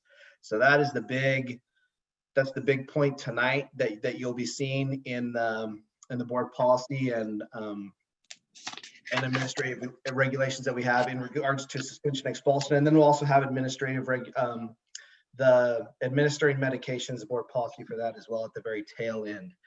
So these are things that we're already doing right now, but we're just putting on the CSBA's updated, so we're adding it into our board policy. And so just going through quickly, students can be suspended for things related to going to or from school and on school grounds, at school events, those kinds of things. They're under our jurisdiction at that time. And unless it's an offense that's based on use of force, a weapon, or drugs, you have to show other means of correction for suspending a student before you actually take them out of school suspension. Parents are notified as soon as possible regarding the behaviors that could lead to an on or off campus suspension, hopefully beforehand, so that way we can prevent suspension, out of school suspension, because we don't want them to be suspended. And while kids in grades K through 3 cannot be suspended from school for willful defiance, they can be by a teacher. So if a teacher wants, and we'll get into that in the administrative regulations, but teachers can suspend for the day of, if there's a serious event that happened in class, they can suspend them for that day and then the following day. Students shouldn't be suspended for truancy, tardiness, or absenteeism. It's perpetuating the problem, essentially, so we don't want to have them suspended for those kinds of things. On-campus suspension can happen when other means of correction have failed to bring about proper conduct. Expulsion happens by the board, and there I listed the mandatory expellable offenses, the big ones. And again, there's no expulsion for disruption or willful defiance. You can't suspend either for that. And we've had people ask me, so what do we do now for these kinds of kids? And so you're aware, I've been working with a focus group of site administrators, as well as some classified staff in the office staff. We've been talking about some goals for culture climate for the entire district, because right now we're going to have 21 schools, but everyone's all over the map with how they handle culture climate. They use different programs. So we're trying to come up with some norms to really build culture within our classrooms and giving that power back to the teachers, rather than having someone off campus come in and do presentations and do things like that. And having some just basic guidelines. It's not going to be anything overwhelming, but just some basic things that we can do in all classrooms to really build culture and have kids want to be there, so hopefully we don't have to work towards suspension. All right. And some of the changes I'm sorry, so that was the board policy. Do you want me to stop there? Those were the updates. And then go on to administrative regulations first, or how would you like to? Good. Keep going? Yeah. Okay, so administrative Sorry, regulations. my mic wasn't on. Yeah, go for it. Yeah. Okay, so administrative regulations, this one's a little bit more, there's a little bit more information, but assault and battery are combined, and they put in the wording for self-defense. So they're using self-defense language now. So in case, someone does defend themselves, they would not have to go through a suspension if they're, trying to protect themselves. Also, the addition of hazing, and it talks about the initiation that can cause bodily injury or degradation. A pretty substantial part of bullying. They go into bullying. It's severe, pervasive. It can be physical, verbal, or written. And it talks a lot about, the stuff that happens online. And it has to cause, for it to be considered bullying, it has to cause a detrimental effect on their physical, mental health, or have a severe interference with their academics. So this includes sexual harassment, hate violence, harassment, threats, intimidation, cyberbullying. So the word gets thrown around a lot with, if somebody, especially, and I, a lot of them come my way, but I hear, oh, my kid was bullied. Well, what happened? Well, they said that he was being mean.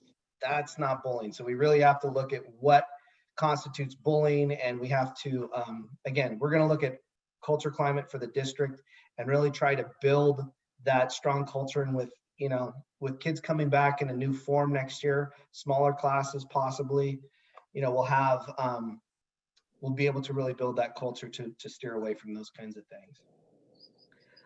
Terroristic threats, when it threatens great bodily injury or property damage in excess of $1,000, so it spells that part out. Talks about hate violence, whether it's race, religion, ethnicity, those kinds of things. And it talks about suspension by the teacher, that teachers can suspend students for the remainder of the day and the following day. They have to meet with the parents. They need to explain what happened. And really, other means of correction should be used before suspension by a teacher. It's one of those things where they've used other tools in their tool belt before they pull that one. The principal. So the other part is, right now we have deans, assistant principals, and sometimes teacher in charge on campus. And this spells out that the principal, and this is something that should happen, is principal needs to put in writing who has the authority to implement disciplinary procedures, like suspending kids. So at the beginning of the year, the principal will need to say, my assistant principal, Tom Jones, and my dean of students, Dora Dubois, they have authority to suspend students. So that way it's a formalized process. So the principal gives the power to those administrators on campus to do that. Again, suspension on a first offense can happen for those that are really, that deal with use of force, violence, and dangerous objects and drugs. So, again, if it's anything else that they're suspending for, like if it's for vulgarity, profanity, something to that effect, they would have to show that they have done something else. And with the Culture Climate Committee, we are talking about having people really become consistent with their documentation of what they're doing. So not only in suspension forms, but if they have a student conference with a student, this needs to be logged in Aries. So Brian, once we start getting a little bit farther along, we're going to loop Brian Rickey in with his team to make sure that, we've got everybody all working on the same page. We're all entering in the same areas and areas, so we can look. So if a kid moves school to school, It's not going to be, well, they went to this school and they don't document that. So when they come to our school, they start with a fresh slate, but they've had this huge history kind of thing. 5 days, 5 consecutive days is a maximum for a single suspension unless it's pending expulsion, and 20 days in a year unless they're transferred to another school, and then it will increase to 30 days. And that's been there before, but this is just spelling it out in the AR. The district may count days of suspension from another district. So, and that was misspelled. I caught that right now. So if they come from Lompoc and they've been suspended for 10 days, we would count those 10, especially if it's special ed kid. We want to make sure a manifestation's done, a manifestation determination's done. So we know if there's something bigger with their behavior that's causing, because their disability is causing those behaviors. If we want parents to come in for suspension conferences, but there isn't a penalty if a parent cannot come in. We're not going to say, well, you can't come back to school until your parent signs your suspension form or meets with me. We'd have to get creative, probably use our family outreach advocates and go find the parent, meet with them. So that way they are informed, they know how serious it was, but we can't tell the student you can't come back to school. The other big part of the administrative regulations, besides eliminating 48,900K, is really the respecting the rights of foster youth and homeless, and making sure that when foster youth are suspended, that we reach out to their attorney and the representative they have from child welfare, as well as homeless. We reach out to the district liaison, which we would contact them, let them know, hey, there's a suspension that's happening. And especially with the expulsion too, we want to make sure that they're aware so that we have all hands on deck and we can really provide interventions for those students. And here we go. The superintendent or principal can recommend expulsion for the following acts if other means of correction would not address the conduct. And again, some of the big ones that deal with use of force, dangerous weapons, and controlled substances. Stipulated expulsions, these are the ones, our district, we usually range, I think 1 or 2 a year. And most of them, I think all of them for the last few years have been stipulated. And it's when the parents agreeing that, they're not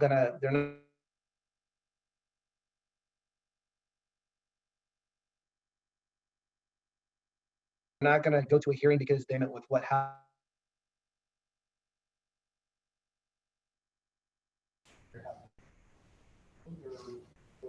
We're losing your audio in and out. Can you start over? Where did I lose you? From Good Morning Board. Oh no, just all right. Well, let's go back. No, it was the stipulated expulsion. You started to fade out a little bit there towards the end of that or middle of that. Okay, it's basically they're in agreement. Parents are in agreement, and those are the ones we usually have with the district. They're in agreement. They understand the facts that happened, and they're waiving their right to having a hearing, and hearing arguments from either side and really going through more of the details. They're in agreement with what happened. They understand the consequences, and the expulsions that we have are always since I've been on board. They've been mandatory expulsions. They haven't been, it's pretty much they broke one of the big 5 rules of the principal's hands are tied and they have to recommend expulsion for it. So parents are so we have most of ours are stipulated expulsions. Again, with foster youth and homeless, making sure that we notify the appropriate people 10 days prior to the hearing if it goes to a hearing. And then notice of law enforcement,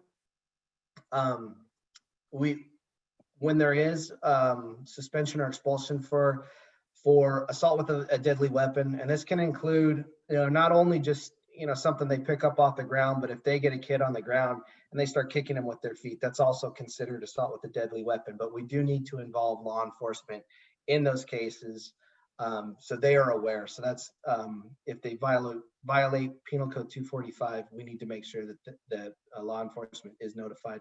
And also, if it involves the possession or sale of narcotics or a controlled substance, or deals with a firearm, explosive, or other dangerous weapons, police need to be notified, which does happen. And then I'll stop there before we go on to the next one, and I'll take any questions. My only question would be regarding age for some of the notifications of law enforcement with some of our, because we've had some pretty dang young kids with some, some of these expulsions that have the stipulated expulsions where they've had a weapon or something of that nature. Does the assault have to be part of that, Brian, or is there any age-related component to it? An assault would be the assault for, like, if we had 2 third graders rolling around on the ground and they started punching each other, or second graders, roughhousing, we wouldn't call law enforcement for something like that. No, we would. This one is really we need to inform law enforcement if the kid is getting, if it's bodily harm, which means they're put in the hospital, if they're or if it's, again, they're on the ground and they're getting kicked, or if they pick up another object and they start using it to beat the other kid. Now that's something that's mandatory. I mean, there's discretion, like at junior high. If I had 2 kids that I knew that were, quote unquote, trying to get into gangs, and they had already had a history and they were going to be a problem, I would call for a mutual, just because I wanted something documented. So if it went any further, we would have some kind of leverage with law enforcement, with probation, with those kinds of things.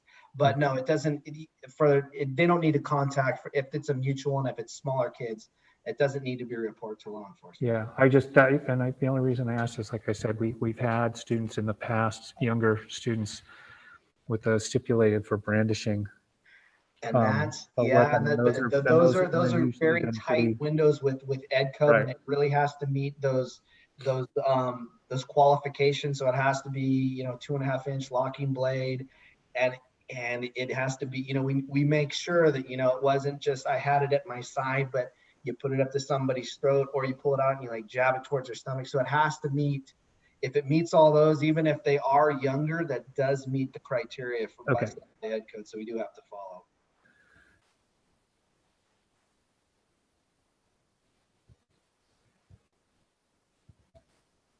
Are there any other questions?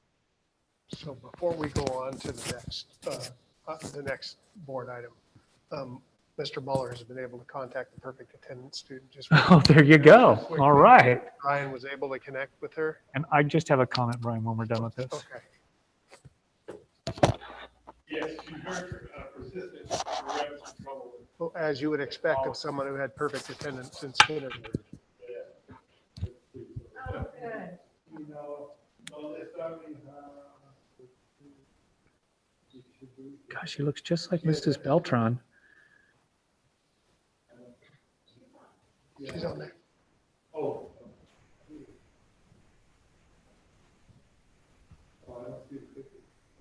there she is. I don't see. Oh, there we go. Wave, Stephanie, if you can hear us. Hi, Stephanie. Okay, Stephanie, we're so glad you did this. We're very proud of you. Your parents here, your mom, your dad are here. She is muted, Mark. So Okay. she can hear us. We can't hear her. Hear us. Yeah. Okay. So, Stephanie, here is a plaque for you honoring your perfect attendance from kindergarten all the way through 8th grade. That is over 1,500.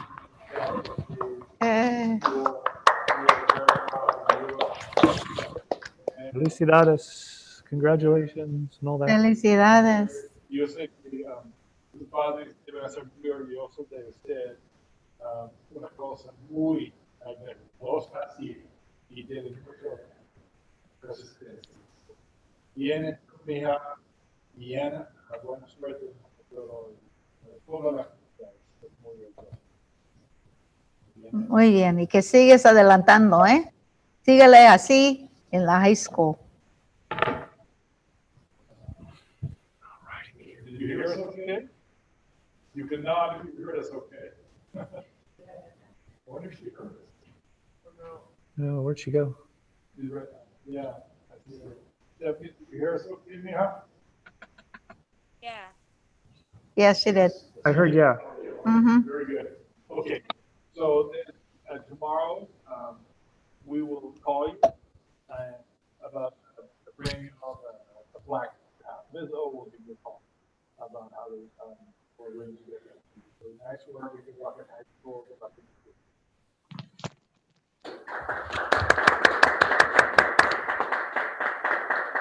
Encore. All right. So Brian, I just, I think, or as it sounds like you're winding down, I just had just a comment in regard to all of this, and I think you really touched upon it, and I think this is one of those rare occasions where I think we can do a better job on things, as far as discipline, not just necessarily from the suspension aspect of things, but communication from year to year and site to site, and really kind of stemming this from even having to be a decision we're making, because as you obviously well know, and Mr. Mueller knows, in my time on the board, those stipulated, most, if not all of those stipulated expulsions have been not of a great surprise when we were able to look at the student's record going very, very far back, especially if they're in our district. The disappointing thing usually is, and the sad thing is that there's been a pattern or behavior like that hasn't been addressed for quite some time. And it may be that they went from site to site very frequently, that they transferred around quite a bit, but it's not always the case. And so I applaud your ideals in trying to make this a more comprehensive, communicative process, so that we don't even arrive at those decisions. Because I think that's the biggest. I think the biggest thing we can do better about it. But so I appreciate your addressing that or talking about that.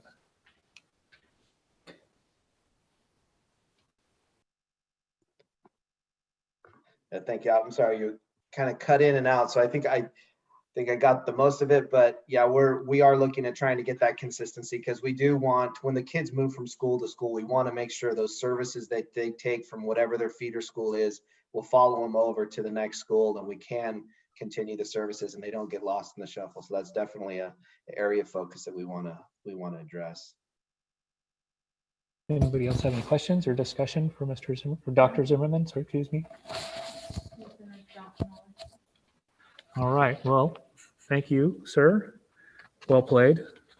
Let me just read the acknowledgement. So the board acknowledges receipt or review of the board policy and administrative regulation BPAR 5144.1 suspension and expulsion due to due process as presented, and request administration to bring this item back for action at the next regularly scheduled board meeting.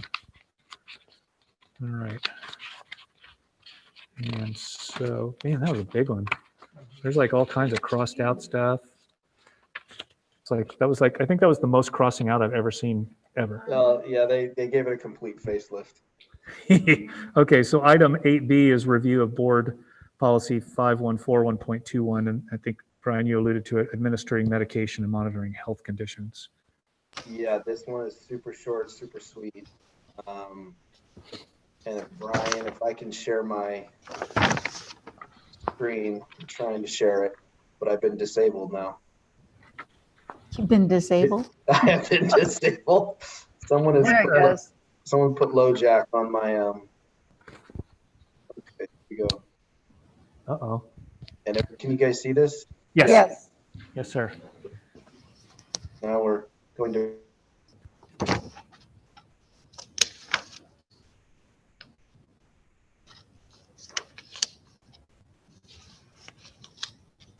see if I can work this. Okay. Now do you see it or no? Okay. I think I got it now. Here we go. Now is it working? There it is. All right, perfect. Okay, so emergency, this one, administering medications and monitoring health conditions. We already do emergency EpiPens. They're ordered. We have 2 at every single school site, the emergency EpiPens, just in case we need them. prohibits the administration of medical cannabis to students on school grounds by parents or guardians or school personnel. Because there is a conflict between the state and federal law, we're not going to go and get in between that one. So if there is medical cannabis that needs to be done, it will be done by a parent in the home, but it won't cross over into the school because of the conflict in federal law. A nurse or unlicensed trained personnel can administer or may administer medication in accordance with doctor's orders and be protected from liability.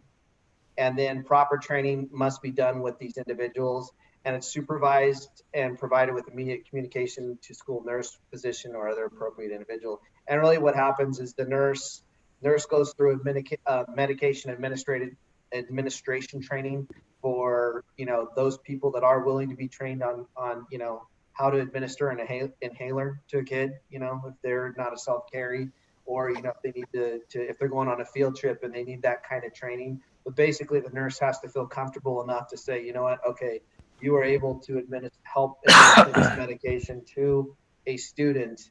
But it's not something like, you know, giving insulin or some, you know, really specific kind of,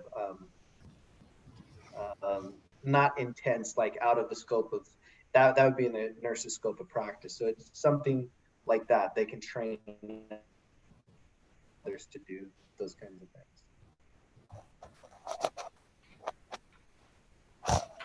You weren't kidding, mister. I have a question about the EpiPens. Question about the EpiPens, yes. What is the cost for those? That is a good question. I don't have that number offhand, but what I can do is I can get that tomorrow for you, because we do an order every year or it's every 2 years, I think. You know, they have to be, or they have a lifespan, and we need to renew the orders. So what I can do is I can get that cost. I'll put that on my to-do list, and I'll check with the order what the cost was for that. It's not super substantial. It's not too bad. But when we do use them, in the case of emergency, we resupply them with new ones and buy those. But it's not a very large cost. But I can definitely check on that and get back to you. Brian, if you get that to me, I'll put it in the Friday up board. You bet. I ask because it seems like I remember quite a lot of conversation about the expense of something medical, and I don't remember if it had to do with insulin or EpiPens. It was an AED. AEDs were a big one. That was a huge cost. That may have been when we did the automatic defibrillators. That may have been No, it. No, it wasn't that. It was something. Insulin has gone up tremendously. And the EpiPen supposedly had gone up quite a bit also. Well, at least on, we probably get some kind of a bulk, but at least on my phone, it says for 2 packets, like $109. That seemed more than I would have recalled. Thank you, Brian. We have had. Yeah. Oh yeah. And we have had students who are childhood onset diabetics that have needed insulin. So that's, thank you for differentiating those different services out.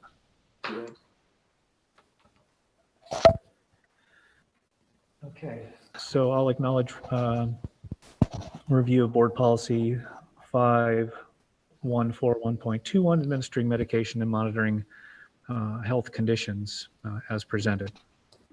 And we'll move on to the big picture, the big show, the head honcho, the big cheese.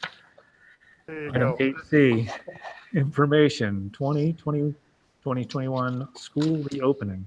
Yeah, and this is really information and conceptual designs. At the last meeting, we talked about this whole closure is really a public health issue. And what has to be resolved is that eventually for us to get on any kind of a level keel, whether it's the finances that Brian and Matt were talking about, or any of these things, we've got to resolve that public health issue. That's going to have the biggest impact on when and how we reopen schools. The second piece was the legislative flexibility that's alluded to in the Budget Act that was agreed to on Monday. And so I'm going to include for the board this CASBO news break that came out today, which is probably the best summary I've read of many. CSBA had a good one that you probably all saw, but this is much more detailed. Like Matt said in the presentation, until we get information from school services, that's really the deepest dig. But I'll send you this CASBO because there's a real telling statement in the first paragraph that says, the legislature is expected to vote on the agreement by Friday, June 26th. Hasn't even been voted on yet. So all this is in the ether at this point before sending the budget packet to Governor Newsom for his signature. So this goes back to, and I think you were kind of alluding to this, Vita, when we were talking about the budget. You remember the days when we didn't get a budget approved until September, October. Right. We really had to have some conceptual designs built around budgeting, and Brian and Matt both demonstrated that with their knowledge of what we need to do to address the situation. So around the budgetary side, the legislative side, what that relief looks like around this public health issue, it's hard to generate a reopening plan because there are so many moving parts. So what we did was we engaged in what do we need the educational outcomes to be for kids that are going to experience this over the next 1, 2, 3, 4 years, right? We can't have this be something that has a detrimental effect on their lifetime trajectory. And so we conducted an activity with all the sites the day after school got out, had site staffs collect information about what we learned from March 16th through June 5th, have compiled that data. And then the teaching and learning team convened a group of about 20 teachers recommended from each of the sites that really had some success dealing with this to really identify what are those core elements that have to be in place, whether we're in school in some form or distance learning or some combination in between. And so they're all conceptual designs at this point because we don't have the background facts around legislature at this point to know what is actually doable. And so I'm giving you that as kind of a broad overview because I'm going to turn it over to Melissa just to run through those conceptual pieces that we've developed to date. And we're working with the neighboring districts. We had our first meeting with Guadalupe, Orchid, and the high school district last week because we know there needs to be some consistency between those plans because we have families whose kids come through all those systems into the high school district. So we're trying to be mindful of the impact that this public health situation is going to have on those educational designs. So with that, I'm going to turn it over to Melissa, and then I'll come back at the end to talk about some of the logistics that are around those public health pieces that we still need to tie down.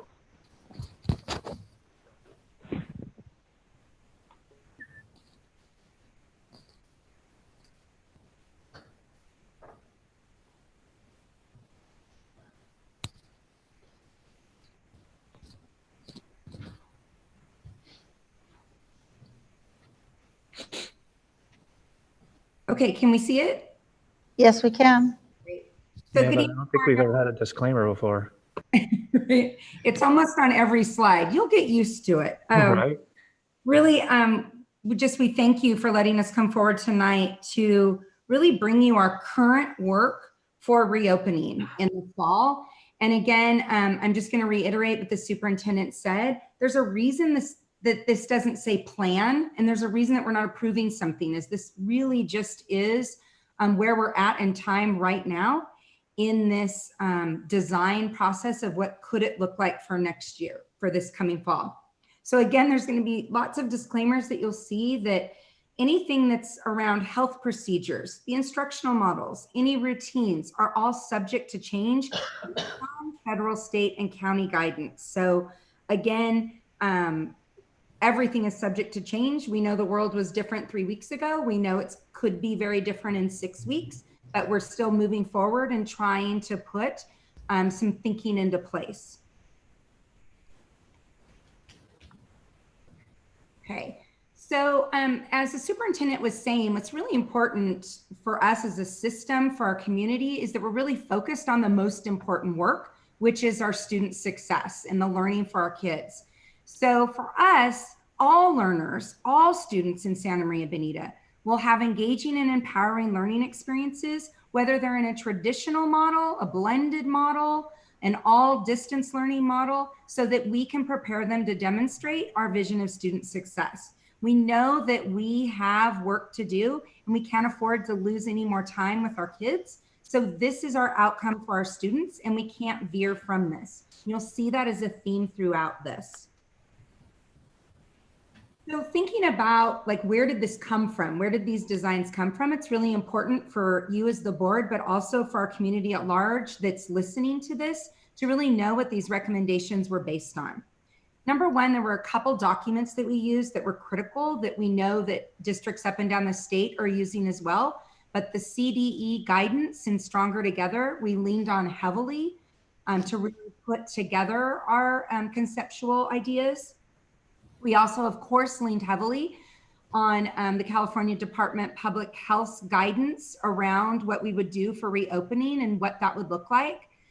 And again, we reviewed local, statewide, and national reopening plans. We've read plans from states, we've read plans from county offices, we've read local plans, plans from other districts, really just to get a sense of what are folks doing as we're all in this same boat of a public health crisis trying to reopen schools. And so what is everyone doing so that we can learn and make sure that we have all the very best information that we can get our hands on.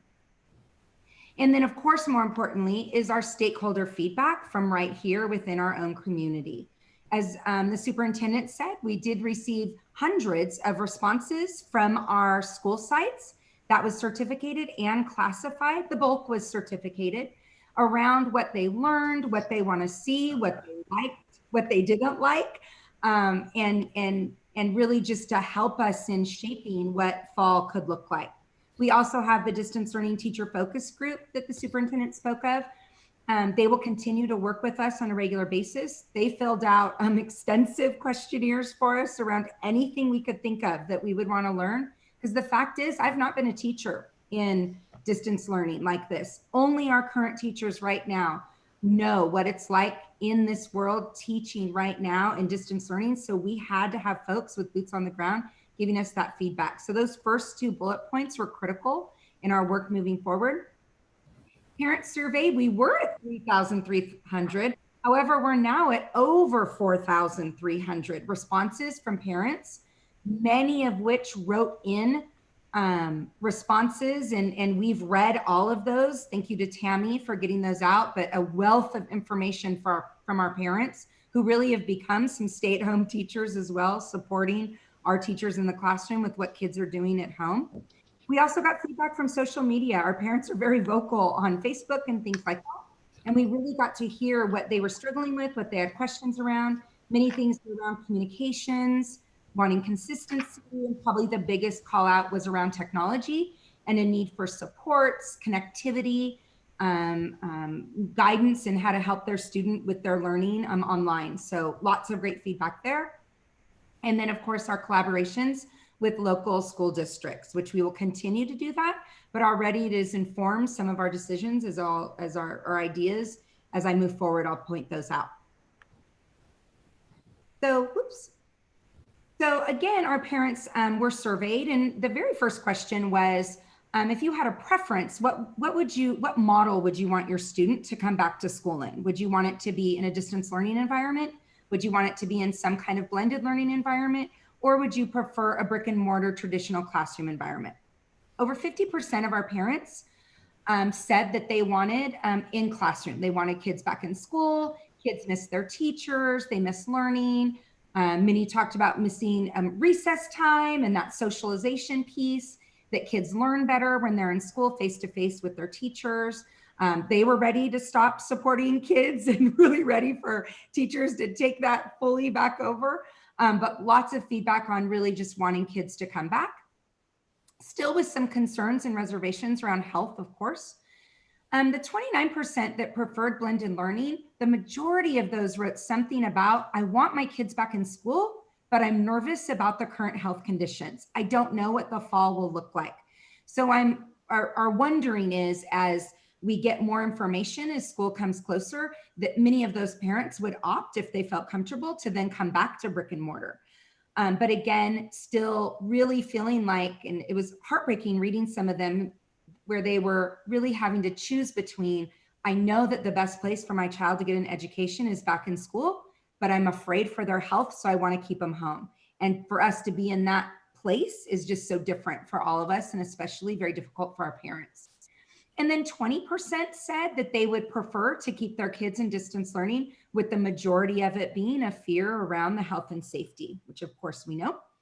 That is on statewide trend. Statewide, about 15 to 20% of most districts that are surveying their parents are getting back about 15 to 20% because of those uncertainties around health and safety would want to keep their kids home. In other countries, we read that it was around that amount as well, but that many of those would trickle back in when school started back up again. So when we think about what our instructional models will be, like what could it look like? I think that there's a disclaimer, again, there's lots of disclaimers that needs to be said that we all want our kids back in school. Teachers miss their kids. That's the number one thing we heard from our teachers. They miss their kids. They miss teaching. They miss being in space with them. They miss them. Kids miss their teachers. Kids miss school. They miss the structure. They miss the learning. They miss their friends. We all want kids back in school. That is our goal. But as the superintendent said, this is a health crisis. This is a health and safety issue. This is not a choice by districts to be closed. And so these instructional models are really based on the guidance that we're given through either county public health or CDC, right? And the guidance that we're given and what kind of health and safety precautions need to be in place. So we have 3 models that we've leaned on. These come directly from the Stronger Together CDE document. So you'll hear some language if you've read that seems similar. And then also based on all of the feedback that we've gotten so far. Again, a disclaimer is this is not a plan yet. We are still in feedback mode. So any feedback that we're getting, we're still taking that into account. We're still changing the ebbs and flows of this on a regular basis. We know that we're going to get more feedback from our partners, from more teachers, from our labor partners, from our community members. And so these could shift, but this is where we are right now. So if we're told schools can open, and which is our hope, but there will be health and safety precautions in place, we know that, we would move forward with a traditional setting with a staggered. I'll explain what that means. If schools can open, but there's more heavily restricted health and safety precautions around number of kids and social distancing is amped up, then we would do a blended learning model. And we've decided on the AB week blended learning. It's the 3rd of the 4 models that are part of CDE's recommendations. And then if we're in complete school closure, where that is not an option for us to be open at all, then we would move into distance learning. It's called episodic distance learning because we could go into a full distance learning mode at any time based on county guidance or statewide guidance or health and safety issues. So the first one is the traditional setting. And I say that melancholy because I want the days of having the balloon arch and welcoming all of our kids and giving lots of hugs and having a regular day. But we know that even if we open in a traditional setting, it will not feel or look traditional. What it will look like is roughly 15% to 20% of our students will probably be engaged in some type of distance learning. We have some ideas of what that would look like for those students. We know that the first 2 to 4 weeks will need to be some kind of blended or distance learning model before transitioning to a traditional model.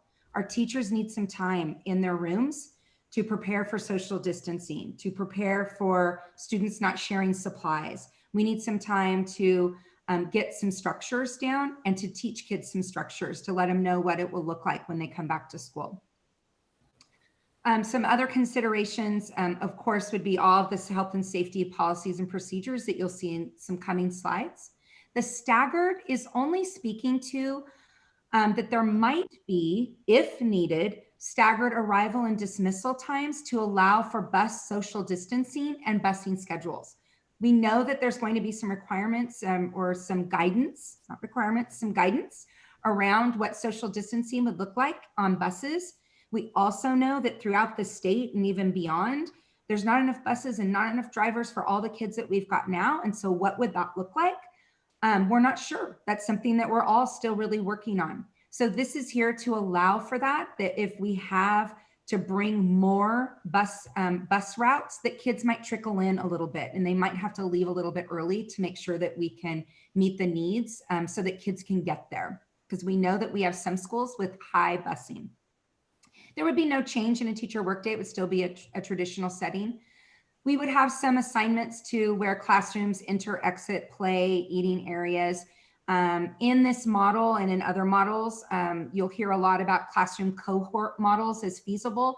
That means that you're trying to keep groups of kids together and separate from others. You're keeping kids together, they're eating lunch together, they're playing together in certain places on the campus to try to keep for that social distancing as much as possible.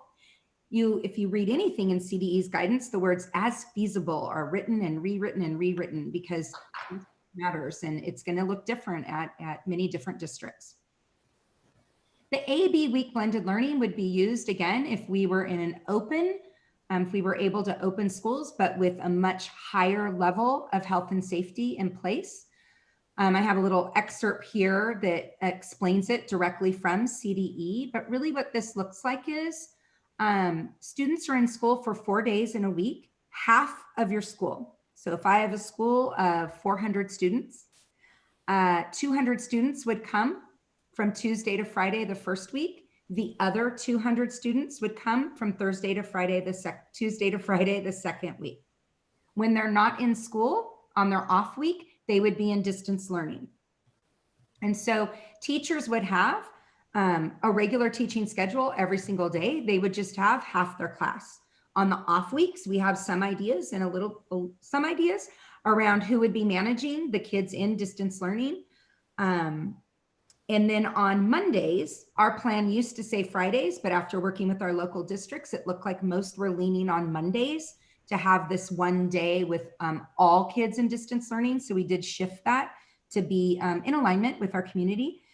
On the 1 day a week, teachers would be involved in collaborative planning, professional learning, office hour time to be able to meet with students one-on-one, virtually, or socially distanced, whatever is allowed. And then again, this would only be if we were in that mode of opening, but with high restrictions. Then the last one would be the episodic distance learning. And again, episodic because we might bounce in and out. If we start the year, if we have to start our year in distance learning model, the first 2 weeks, we would treat it as almost like parent-teacher conference style, because we have to think about how do we transition our families into a distance learning model. It was the biggest feedback we got. We knew that it just wasn't an option. We had to close schools right away. But there was no time for a teacher to be able to sit with a student and say, okay, here's what we're going to be doing. Here's what this looks like, and having that communication with them. And then we know that we're going to have new families to us. Teachers are going to be with new students. We're going to have preschoolers. We're going to have kindergartners that might never have been at that school before. There's got to be some kind of face-to-face moment with their teacher. That was a huge call out from teachers that we would have to have something like this in place. Couldn't agree more. If we're already in another model and we have to bounce into an episodic distance learning model, then we would already be prepared to do that. And again, that could occur at any time as instructed by CDC. Teachers would work on site in classrooms where their teacher tools are available. That was also a call out. Many teachers did not have great internet at home. They wanted to be with their stuff. They wanted to have all their stuff out. They knew they could be socially distanced in their room. And so that will absolutely happen. We will have common distance learning expectations for instruction. A huge call out from teachers that, we went into it so quickly. We didn't have anything common in place yet. And so really figuring out what does that look like?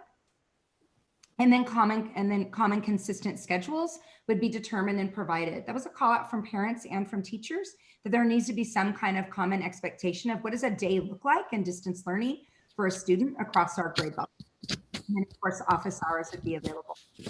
Something that's really important to note in all school models is that in CDE guidelines and in the governor's agreement that just came out, the budget agreement, it describes that regardless of the model, that instruction and learning the same rigor and high expectations, no matter what model you're in. And so again, for us, that's that through line of our kids have to have high quality learning, no matter what model they're in, that the conditions for that to occur. So the teaching and learning piece really is the through line across any model that we're considering. So in all instructional models, teachers will work on site in their classrooms where the teaching tools are available. We will use common platforms of Clever and Google Classroom. Again, a huge call out from parents that it was very difficult to manage more than one platform. It was very difficult for older kids to help younger kids if they were in different platforms, and really struggling with that. They wanted something common with consistency. And again, our teachers also said that we needed common platforms for professional learning, for ease for students and ease for parents. And then our common communication platforms, Zoom and Google Meets. We're going to have teachers utilizing, which they already are, our distance learning website for online instructional resources. We will continue to beef up that website. I love looking at ours compared to others because ours is really great and we have great things on there. And it's because our team has done great work based on feedback from teachers. Teachers have done a great job of telling us what they need and then other teachers helping to create those things for them. We will include social emotional learning supports for students in any model. We know that it's going to be needed, especially in the fall, coming back to some kind of normalcy for kids. It is always our expectation that we're teaching grade level standards through the use of adopted curriculum for all core subject areas. That consistency is so important for our kids. And then students will be assessed using common formative assessments. We're still moving out with our assessment system of NWEA. We can still do that in whatever mode that we're in. That was a big question. Ongoing parent communication will continue from the classroom, the site, and district level, just the way we have been in the past. That will continue in any model that we're in. And attendance will be taken daily. That might be different, but that is absolutely what we're used to. And so we will continue doing that. That'll be critical, especially in the call out from, again, in the governor's agreement for the budget. One of the things called out was if we cannot get a hold of a student for 3 days, we have to have a plan in place for how we do that. And so critical that we're taking attendance so that we can follow those guidelines. Here's where we get a little bit more into the health and safety considerations. These are an ever-changing. Again, that's why we have the disclaimer on the bottom. Even today, we had to change some of the language in here because new things came up.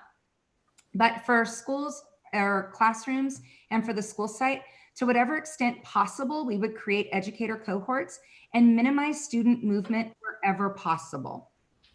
Some schools are going to be easier than others, right? So we're going to really work hard with our teachers and our leaders and M&O staff and anyone else that we have to figure out what that looks like for each individual school. Social distancing will be implemented on campuses, including the gated areas around the school. Again, the one-way traffic on campus wherever feasible, like the grocery store. Hand washing before and after recess or break if you're cool in junior high. And hand sanitizer use in between washings. Face coverings are required, right? That changed in just the last few days. We don't know what 6 weeks from now will look like. No communal supplies. That's something we have to think about. What does that look like in a classroom?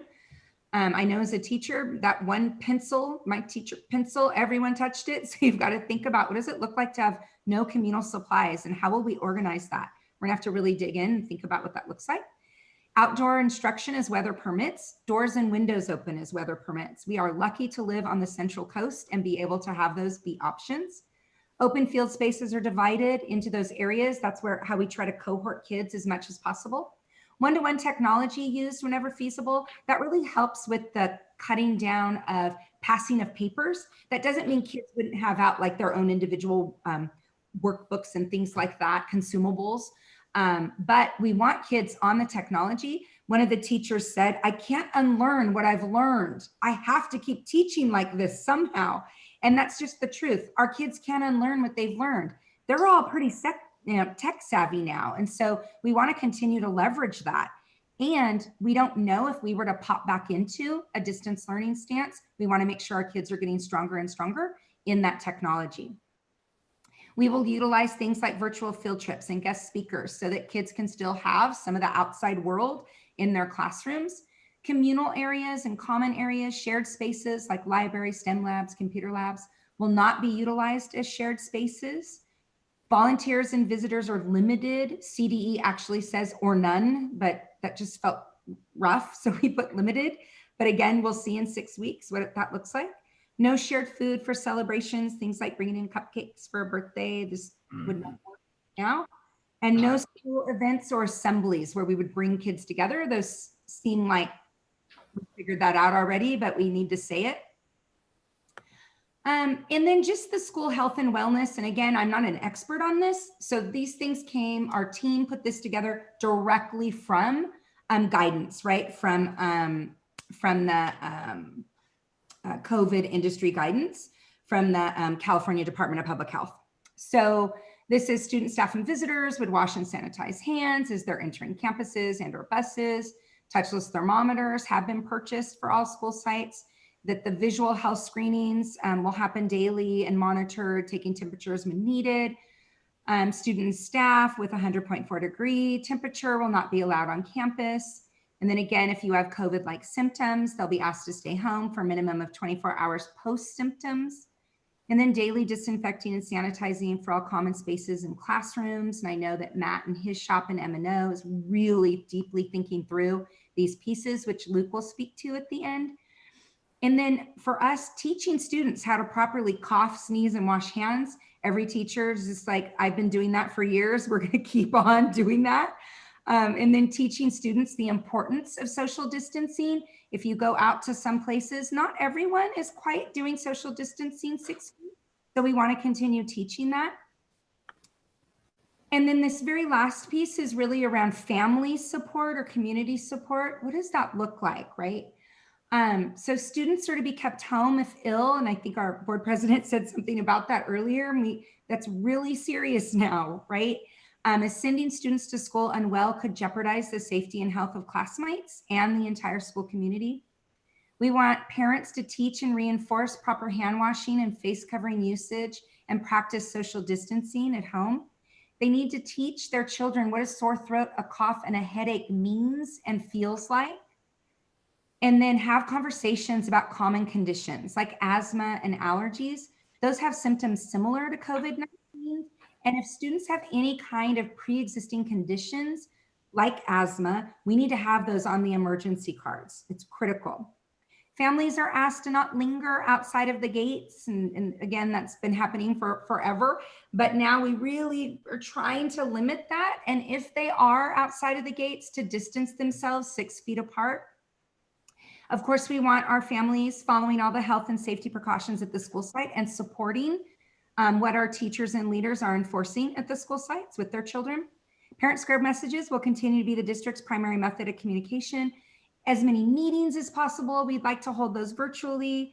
We will create videos that demonstrate some of the policies and procedures. Many of those videos have already been made, like how do you log in, how do you get into Clever, those kinds of things. But what we don't have videos yet of is, what does it look like on a school campus to socially distance? And so we'll be creating some of those videos.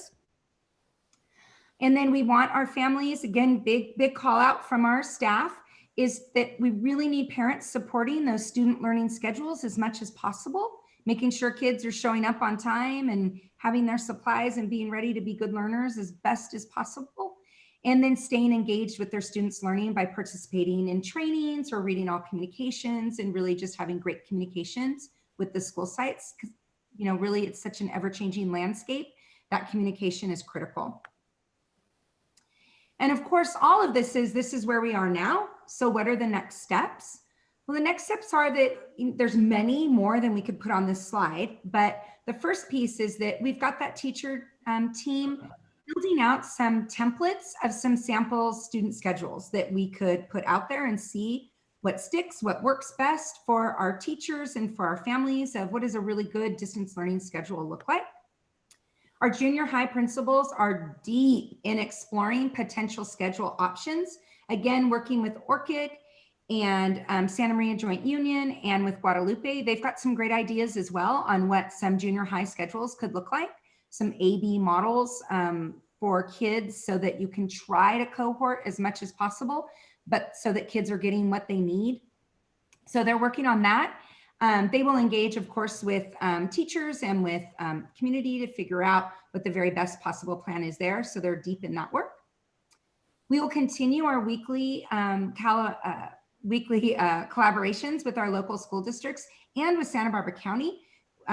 Luke will probably pick up here, but we were on daily phone calls with all of our districts in Santa Barbara County for a couple months. And then now they're they went to 2 times a week, and then now they're once a week, but really keeping close to what is everyone in our county doing, so that we're staying lock and step and with the knowledge and with the thinking moving forward. Luke, do you want me to stop sharing and then you share from here, or what would be? Yeah, that'd be great. Thank you.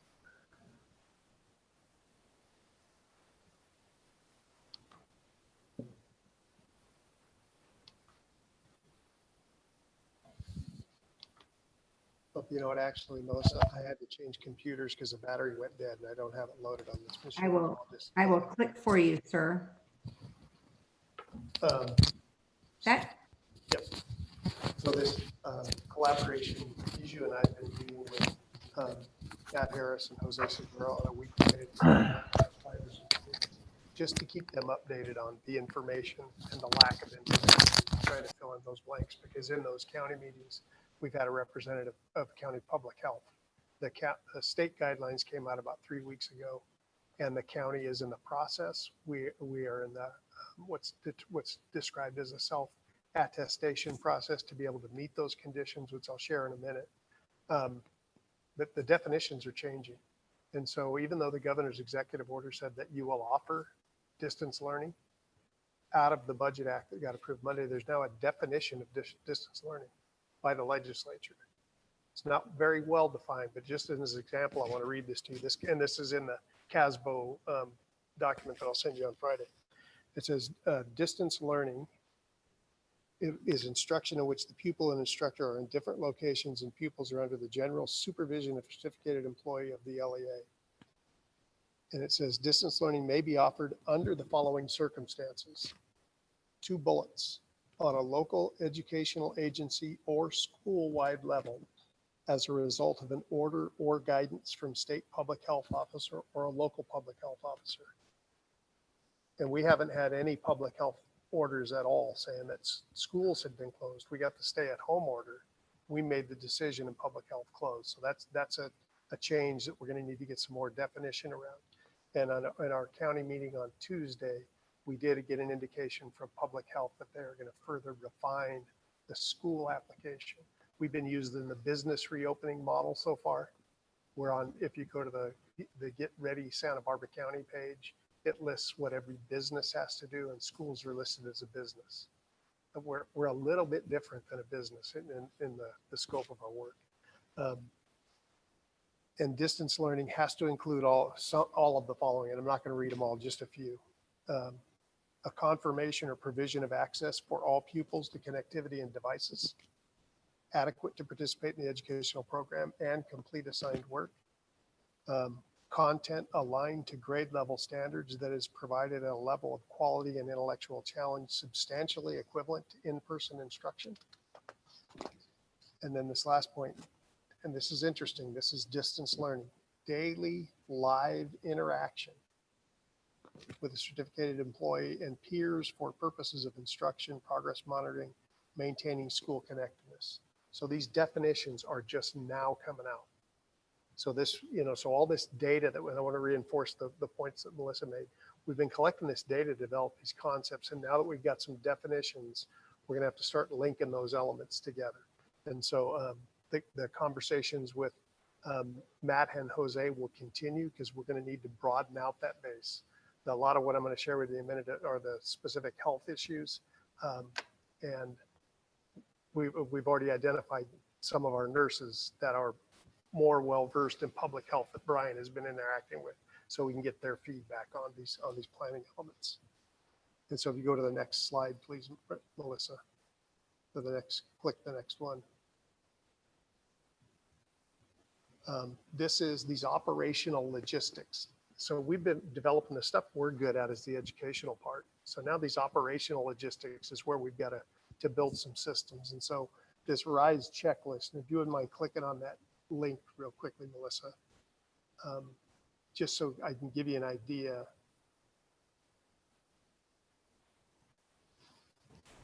This is aligned with the state public health document. There are general measures about communication with local state authorities, the healthy hygiene practices that Melissa was alluding to.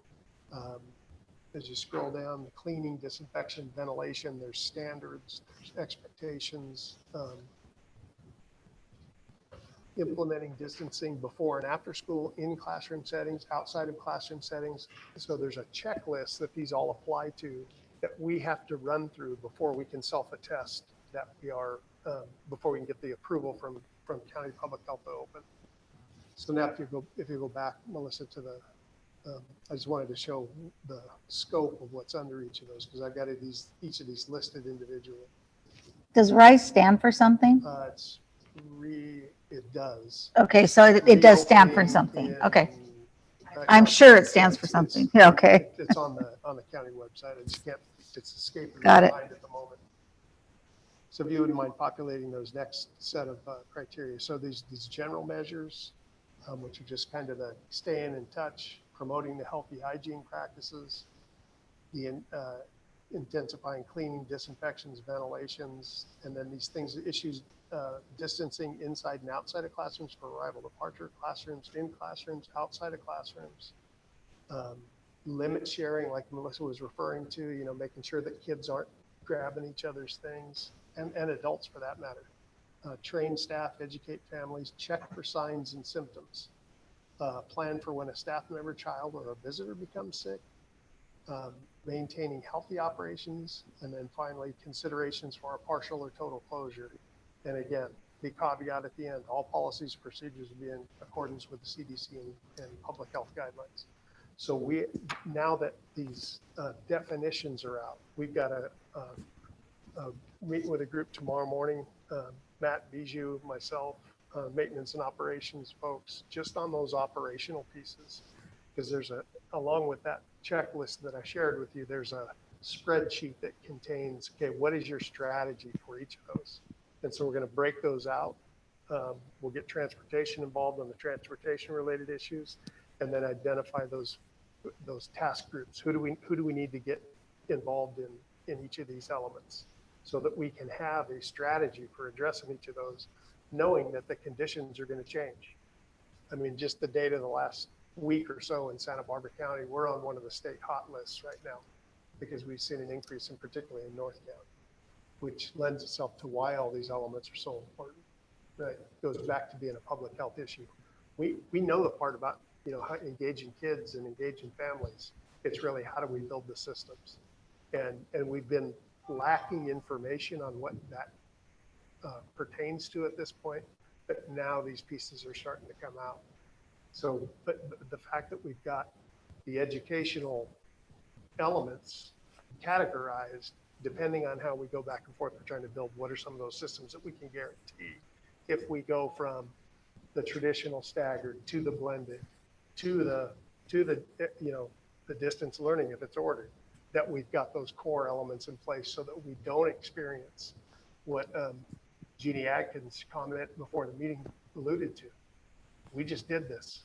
One day we were in a classroom, a week later we were doing distance learning, right? And there was no real transition. So we're really trying to piggyback on the things that we learned through that experience. And as Melissa mentioned, the folks that were involved in those conversations, and that's the slide, the picture up there on the top right is a Twitter feed from that group of teachers that day we wanted to catch them while they were hot, right? And these were the folks that had really had some good experience, and they went deeper on the feedback we got from the school sites to kind of lay out some of those elements. And then the small picture on the bottom right is from last Friday. We met with the neighboring districts, and we're expanding that group to include the HR folks, the business folks, now that the budget pieces have rolled out, so that we can identify, how can we leverage each other's work as well. Because as much as people talk about having plans to this point, nobody really has a plan.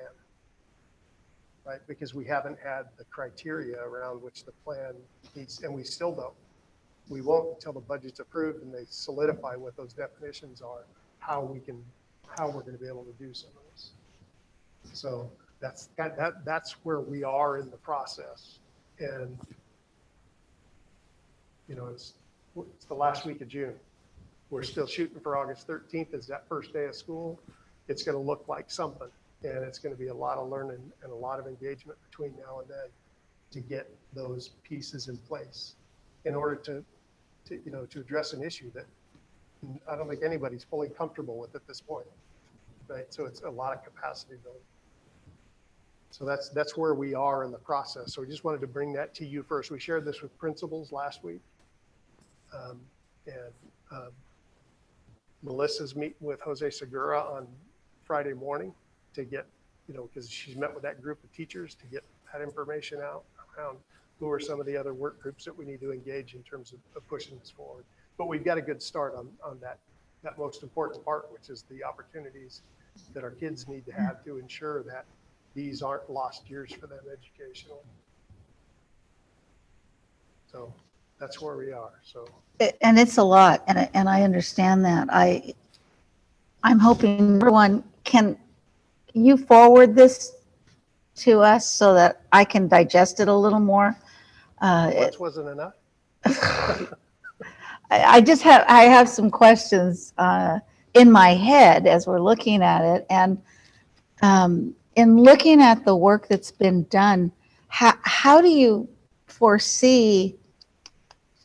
I mean, we're in summer now, so how are you getting the input from the teachers to actually bounce off more ideas or kind of look at? You mentioned a group of teachers that were moving through this with you.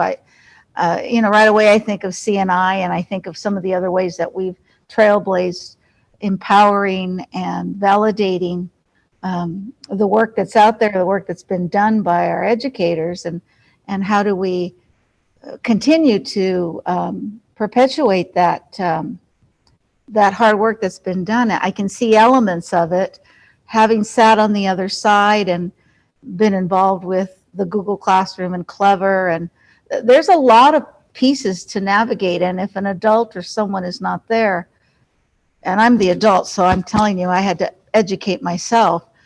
It's a hard maneuver. The seesaw was free. There was opportunities, and I have a grandchild that will be going into kinder. So I was just trying a few things with her because I'm probably going to be the one helping her when there's distant learning also, since I do the babysitting. So I'm looking at it internally as something I am going to digest. And then as a board member, all of those elements that have all of these still unknowns and conversations that I'm sure a lot of our educators are asking themselves too. How can I do this better? What did I, as they self-evaluate, do that worked? And now is the district going to have me do something different, or is curriculum going to be composed, or I'm looking for a word. Yeah, well, I think the one point that you made is it's not the district's going to have you do anything different. The world has changed. I understand that. We're all going to have to get our heads wrapped around. We're going to collectively, we're going to have to, do differently, because regardless of what this is the hardest part of this. Regardless of these plans, it's going to be an inconvenience to parents. It is. It is. I mean, because it's not going to be the same. Even the traditional staggered, and the one thing that has come out of the legislation is they have, although there's a requirement of 180 school days in your school year, they've offered some relief on minutes. That's what's been proposed. Again, nothing has been. No, and I understand that, and that's probably so we're going to have some flexibility on minutes. And we have to. They're talking about revenue generation will be allowed through a combination of in-person and distance, right? So I get it. Because when I talked about that definition of, distance learning is live interaction. That's not distance learning like we've ever known it when a kid went on an independent study contract and we gave him 3 weeks of work and said, bring it when you get back. right? And how many times did any of us as teachers not get any work back from a child Yeah. because Mhm. vacation, being on a trip was more fun than doing schoolwork, right? That expectation for live interaction, that's going to take a lot of creativity. And that's really been that core group we started with was primarily the folks that had been involved in the SMBSD Connected program that we implemented through the LCAP a couple of years ago. You remember the kids who were taking computers home? So they had some experience doing some of those things. So how do we take all that feedback from everybody and say, okay, this quest, there's a theme to these questions.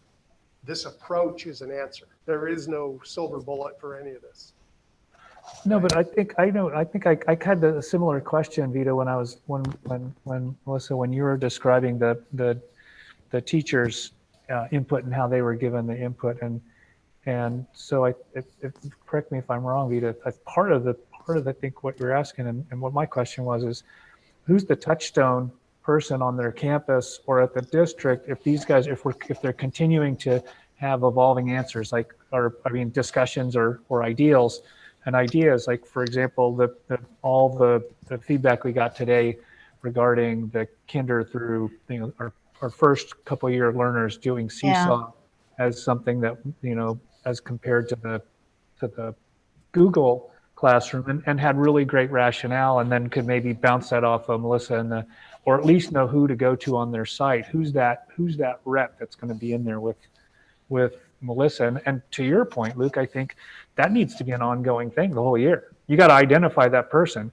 There's there needs to be that that tier one person that's part of that group that's kind of distilling all that stuff. Now, in years past, I think, I think your emphasis was on having the principals be that person, maybe, or the what have you, and be more involved with the site stuff. But this now, I think, is maybe even delineating somebody else who's like the old lead teachers were, or what have you. Like, at least in my mind, as a parent or as a board member. So is that what you're talking about? I am. Yeah. To get that keep that collaborative ball rolling. Well, and because this is not a plan yet, right? So there's elements in there that I'm thinking, oh my God, so let me Google defer, for everybody. So let me defer back to Melissa if she's got input, because she's been working with that group already. Right. Awesome. Right. Yeah. We're operating from the third tier of the bleachers. The folks that are on the ground. You're right, John. We did identify who's somebody, but they've also identified somebody else's. Right. Right. So that we're really building those tighter circles. So. Yeah, it's ripple. It's the ripples, all the different rings going. And on. I apologize. The computer I was on went dead during the middle, so I had to swap computers. So I wasn't on when Melissa went through the whole the summer learning and the PD and the support, because it's about building capacity. It's not just what's the one thing. I had a conversation with a teacher in the post office one day who said, there is so much material in our language arts adoption that I didn't even know was there. That is perfect for online, just as an example, right? So we've got, and when you get an opportunity, each site provided hundreds of data points around the feedback. And there's no argument from me on that. And it wasn't what's the one thing, because there is no one thing. It's what are the elements that we have to have? Well, the ongoing core elements. And one of them, we get feedback we get from most of our folks is we got to have daily interaction with our kids. Well, that came out in this definition. There's got to be daily live contact with students. Well, how do you do that? Yeah. I don't know, but we're going to go back to that group that was doing it. And so when you see the feedback from that core group, many of them had that figured out because they'd been utilizing those platforms before as part of that SMBSD Connected. They kind of were our scout team, right? So they've got more mileage than those of us who never did it. No, I understand. Distance learning for me was teaching from the back of the classroom. Right. So I don't know, Melissa, if you had, I apologize because I kind of came in late. I missed the middle of the conversation. If you had any other thoughts on where we are in that process. We were right with you in that we can hear you. Go for it. Okay. In that we didn't want a one-time feedback, but that we wanted actually partners in this work moving forward. Because again, these are the folks that are boots on the ground. And so they have signed on, the majority of them have signed on to continue working with us through the summer, whether it be in schedule development or they're partnering with a district TOSA in developing out the professional learning for next year. So for example, August 10th is a professional learning day. We wanted to ensure that it was relevant and timely and exactly what our teachers needed in this space right now. And so a TOSA at the district office is already partnered with a teacher that's been doing distance learning in creating those professional development so that everything is fully aligned to what a teacher actually needs, not what we think they need, but actually what they need, right? So that's one way. There's a number of ways that we're still reaching out to other folks. The CNI team was mentioned. That will be a team that is on the list for Jose and I to discuss on Friday. They're a great resource and wealth of knowledge in this work that we will tap into for ongoing feedback on how to support this work moving forward. Our Connect Ed folks is another group of folks that we will continue to tap into to get feedback again, ongoing and moving forward. But that is absolutely the plan, is that we don't know what it looks like. And so it will continue changing. We've got to be able to keep those lines of feedback absolutely reciprocal so that we know that what we're doing to support from the district level is small. Really, the support they're getting is from the site level, right? And so how do we support our site leaders to best support our teachers on a day-to-day basis? And so that's critical for us, that we're getting that ongoing reciprocal feedback. And I hear what you're saying. I guess because I'm a visual learner, there's too many parts out there for me right now. There's a lot of parts out there. And so as we're moving through this process, I keep going back to your diagram that you gave us as we were moving through. I have it taped to my notebook right here. You know, the upside down, who's where. With all of this movement, and I know we haven't even gotten into the job descriptions, I'm not sure where this person who has this job falls anymore, and where and what value will she or he bring in helping to navigate all of this, because there's a lot of pieces that are going to go on. And for teachers, they did a phenomenal job moving through distant learning with a lot of challenges. Blind almost, yes. Yeah. And in a junior high school experience where there were 6 different teachers, you could tell the difference in the materials available to that subject area, the amount of, I would say, evaluation of the materials that a teacher did to provide the opportunity to link it to the student. And then you could figure out that there was a lack of knowledge on some of these programs, and some of the teachers didn't have the skills for the computer parts of the teaching. So those are things that I dealt with daily through those days of distant learning. So for me, I keep looking at a picture. I have to see a picture of what's going to happen where, so that teachers, we as a board, have a very solidified look at how this is moving, whether it be distant learning / some other model of interaction with our kids. And yes, our students need the interaction. You could tell the difference weekly because we had Zoom appointments here and there. And I knew if Nico was engaged because he wouldn't forget the time for that Zoom meeting. And if he wasn't engaged, you know, because I kept an itinerary for him, you know, it was like, well, Nana, do I really have to go on Zoom? I go, yes, you have to go on Zoom. There has to be something. There has to be, to help our teachers too navigate this. Well, and that's part of the plan that Rebecca was referring to, that attendance and accountability plan, right? That's what the provision behind all of the support for this. I understand. On the state level, so it's the same thing. And a big call out from teachers. Go back to your concept of there is no one person, Vita. Everybody's got to be part of a team. I understand. You can't do the one starfish on a time. So when you look at that They're all jiving. They've all got to be jiving. Yes, so it's the whole diagram, not the what does this person need, this person need, what do all of our kids need, and then what's the system that best positions us to provide that support. Yeah. So- And those are the pieces that unfold. And so when you go back to that checklist I shared, Right. there are steps within each, not that each, and no single one of those steps is going to be the answer. Right. It's going to be the how do the pieces fit around those outcomes. This is huge, Yep. huge. That's the biggest Hey, thing that's ever Melissa, happened. so for me, going back, I've got a different chart in my visual mind, but part of that was having decisions, and not necessarily decisions, but direction.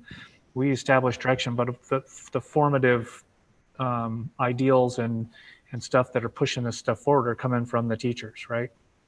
Rather than well, point on top and top down, old style discussion, right? But so what I think I'm echoing Those with, guiding documents, right? I mean, yeah, but what I'm talking about is like we've got a real opportunity to leverage, especially some of our young teachers who are really nimble with this. Yeah. Okay, and right, I think there's definitely a difference or a differentiation in capacity or capability, I should say, to excel in some of these models. It's not, I don't want to be an ageist because it's certainly not solely related Right, right. to that, but we do have a lot of really great young teachers who have some really solid ideas and really great information. And so I think the reason I kind of jumped on Vita's question is because for me, all I want to know from you is what mechanism those guys have to identify either somebody on their site or somebody here where they can share some of that information where there's still, you know, there's still a dialogue, ongoing dialogue going. It's not to change, you know, huge pieces, but to add to the discussion moving forward to refine and for when we do get there.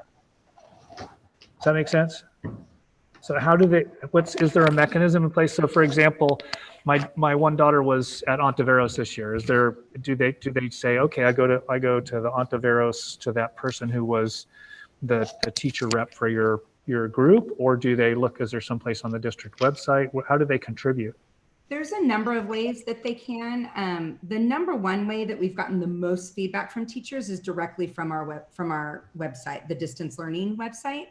There's a multitude of places in there where they give feedback directly to us. That's as we've been going along, that was where we were pulling the bulk of our feedback from. Okay. Some teachers email us directly. I mean, they do. But that's really where the bulk came from. Some are still adding to the Google documents that the teachers filled out with principals on that last day, because we check in there all the time and people are still in there adding stuff in. It's like they kind of went on vacation and went another thing. Yeah, right. Yeah. Add some more in, which is fair. You know, they were tired that last day and now they're really thinking about what will next year look like. And then things are popping in their mind. And so they're adding to that, which I'm happy to get. But we'll continue to figure out even other ways to get more of that reciprocal feedback. But they do have a number of ways right now. Oh, good. Okay. That have been in place all along. Okay. Mm-hmm. So do all the teachers know that these are ways to participate? I guess if they have questions. We shared it a number of times. Direct emails. Their principals shared it. You know, and many give us feedback. Just my immediate response is no, because we've never had everybody informed about anything. I understand. Yeah, that's why I feel a little behind the 8 ball because everything just happened. Those core principles we've been bringing all year, those key drivers are the same. Exactly. That's what I looked at. People in the right work and an aligned system. And an aligned system isn't the 4 of us each have the one thing that we like. It's how do those build to those outcomes for kids? That's where that feedback from exactly is so powerful. Because it was what was the outcome that was achieved, you know, and it's not that it was simple, because that doesn't always get the best result, right? It's what's the outcome for kids. Yeah. And so the feedback we got really was around what are the things that we need to add? And most of it was that regular connection with kids. That's the hardest thing. I mean, we've all felt that as teachers when you had a kid in your class every day and you couldn't connect with them, right? On a a personal level. So it's even more so when you don't see them for 77 days or whatever it was for us. So how do we guarantee that wherever this looks like, we're addressing that core issue? You know, Mr. Eng's comment at the beginning of the meeting about the social emotional needs of our kids. That's probably that's, you look at Maslow's hierarchy, that's the biggest thing. So how do we make sure that we're addressing those issues as well? And that's not in a program there are programs that address that, but it's got to be all those pieces working together and everybody. And using the core, building capacity with a small group and building from there. Because getting to everybody on board. I've only been doing this 35 years, and I don't think I've ever had everybody on board. Yeah, and we don't want them to socially distance. We want them to physically distance. Yeah. Because the social aspect is really a integral part in what I think, Vita, what your attestation to them being motivated. And I can tell you from my experience with my talking to my neighbors who have kids in our district, and then also to talking to my girls who were teaching at different levels, that when you're going off with a student, and my one daughter was doing a lot of one-on-one stuff, the kid's like, wait, no, we have to? I mean, they don't want to get off. There's a need for that social interaction that especially without having their peers, and especially without having communal space, like you're talking about, Melissa, at this point. And so even in those cohorts and what have you that we're looking to establish, whatever that may look like, that's going to be a real important part of all of this. And it goes into all kinds of aspects of feeling safe, and any number of other things about health beyond just the not contracting the virus. Yeah, it's almost, one of my daughters works for Apple, and they are in clusters. And so they have a work schedule, and she's in a cluster of employees, and they all work together, same time, same day off.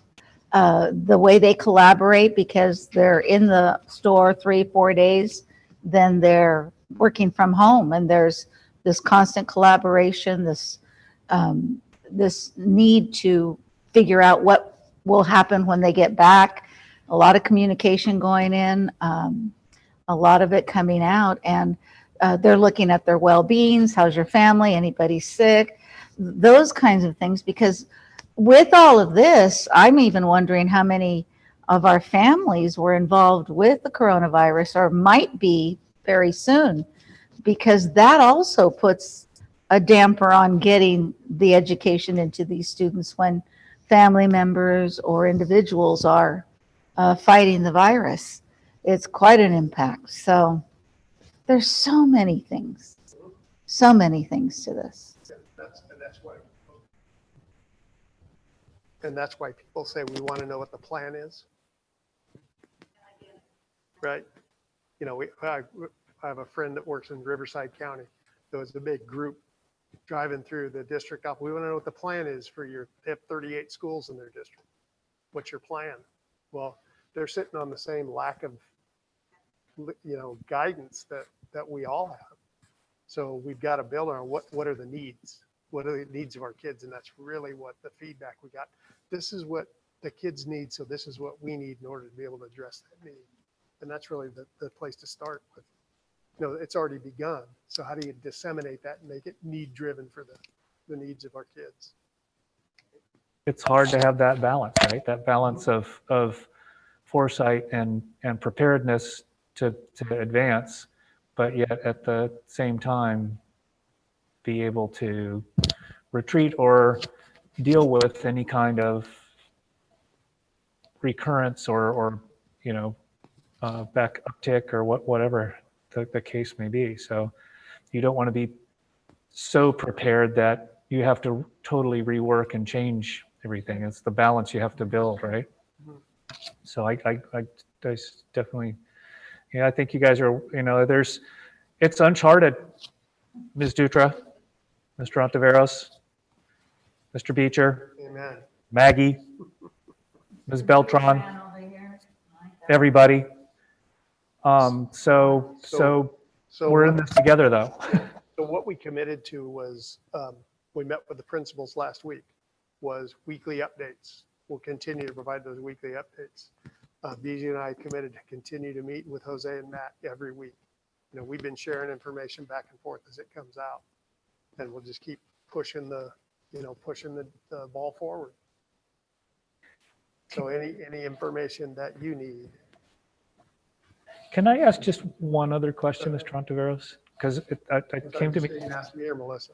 Well, both actually, but I'll ask Melissa. Melissa, I'd rather ask you, Melissa. All the time. What about student input into this and how this has affected them? How did we, or were we able to get any kind of input from our students? Because I think, as we've said many times in many different discussions here, we forget about their voice or have trouble putting their voice into the discussion. It's a great question. Thank you. It's in the works. Tammy is working on another parent survey that goes a little deeper into, this first one was really just about that reopening piece and their feelings and kind of all of that. The next one that she's working on now gets more into the family dynamic. I think what one of the other board members was talking about is like, what's happening in the home? What are your needs? Are there going to be more, there are food issues happening? Has there been, because of loss of jobs or time at work, do you have additional concerns or issues going on that, school needs to support? So there's a myriad of questions. A part of that is an additional survey for students to get student impact, student feedback, because really impact we want to know and feedback we want to have for moving forward. And so that is in the works to send that out to our kids. We know they have Chromebooks, we know they have emails, so it's actually not too hard to get a hold of most of our kids now. That's part of the benefit of this. And so Tammy's working on that, and then those will be sent out, I'm assuming relatively soon. I need to check back in with her, but that is in the works. Thank you. I know surveys are very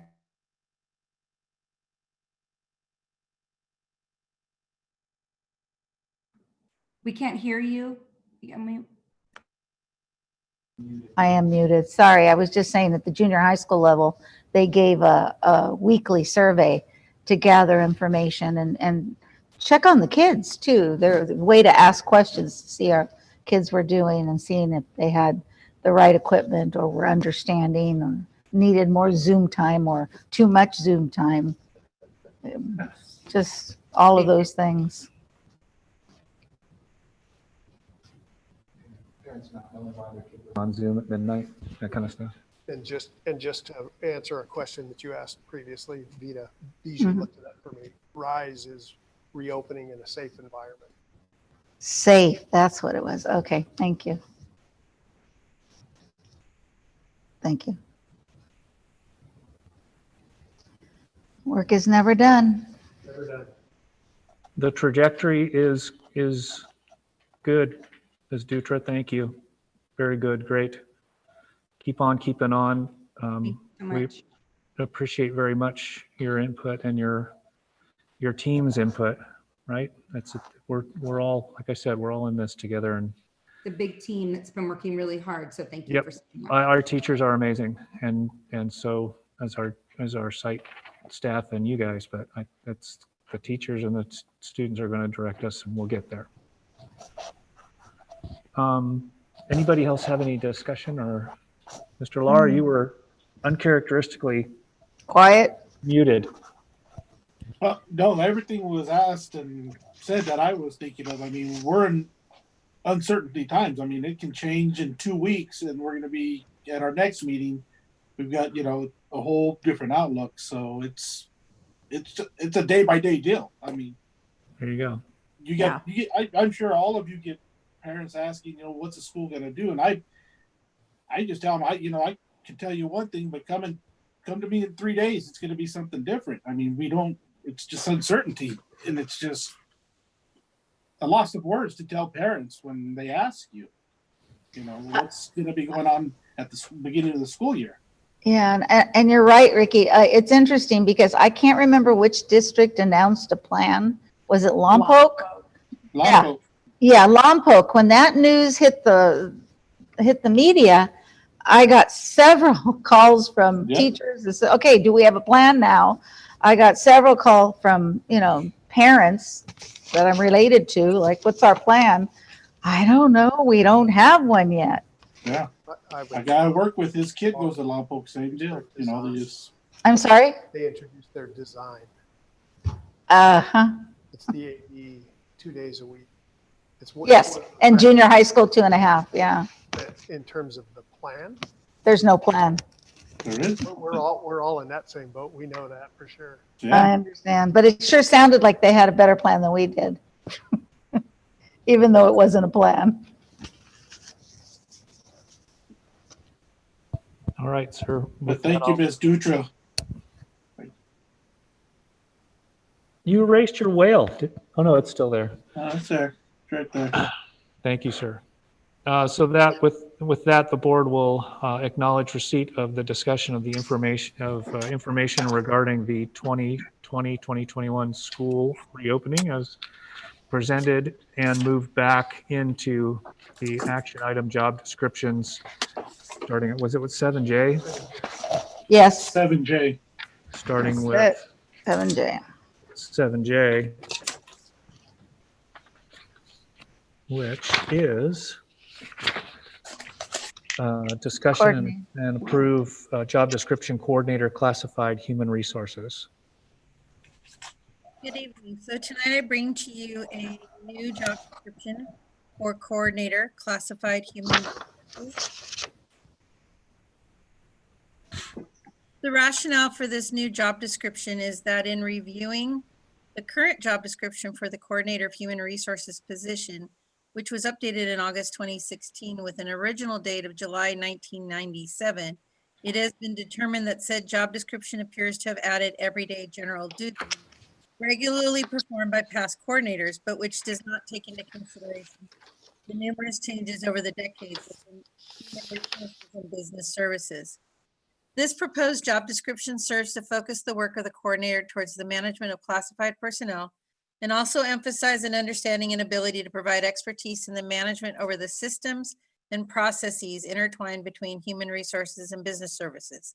This position will require an understanding of fiscal and human resources related processes, including position control and integration of data in conjunction with business and fiscal services. In creating this job description, many other districts were reviewed as to the qualities and essential duties of the coordinator, there's a typo, of classified human resources in 2020. Additionally, it is common throughout larger districts to have a classified coordinator or director of human resources to work in balance with a certificated management role, such as assistant superintendent for human resources, making sure both of our largest employees have representation by someone who has experience within their job classification. This proposed job description allows SMBSD to create this balance.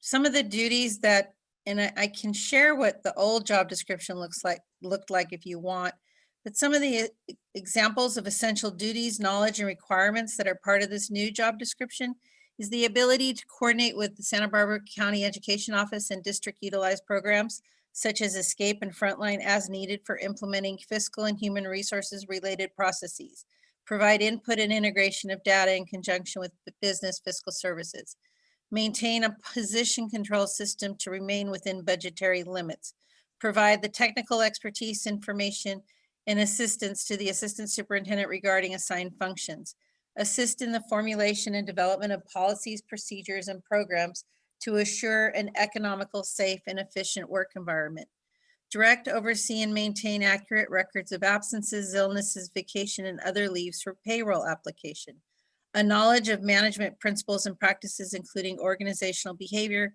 procedural analysis, forms control, work simplification, etc., knowledge of pay compensation plans, And we are also looking for a preference for administrative experience in a supervisory or management capacity with human resources and or business services, and a demonstrated record of strategic planning, budget management, integration, and staff development. Are there any questions?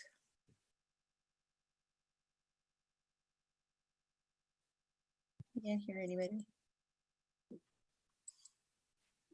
Any questions? Hello? No. You're on, Ricky. Oh, okay. Well, that's a lot to ask. I know, it's a lot for one person, Well, huh? for one person, I mean, to cover all that, that's going to be feasible? We'll find a super person. Actually, yes, you'll see that a lot of the other parts that I didn't highlight on the screen are duties that, like, I've been working very closely with with classified employees, discipline, evaluation, the recruitment, the hiring, things like that. So that will be a coordinated project, but it's really understanding how the functions work, an analogy that came to us when we were looking at the different roles is that there is like an engine room and you've got all these functions, and it really has, for my team, for my personal clerk too, having someone who has knowledge of the classified functions, position control, and the systems and employee management systems such as Escape and Frontline, and it used to be digital schools.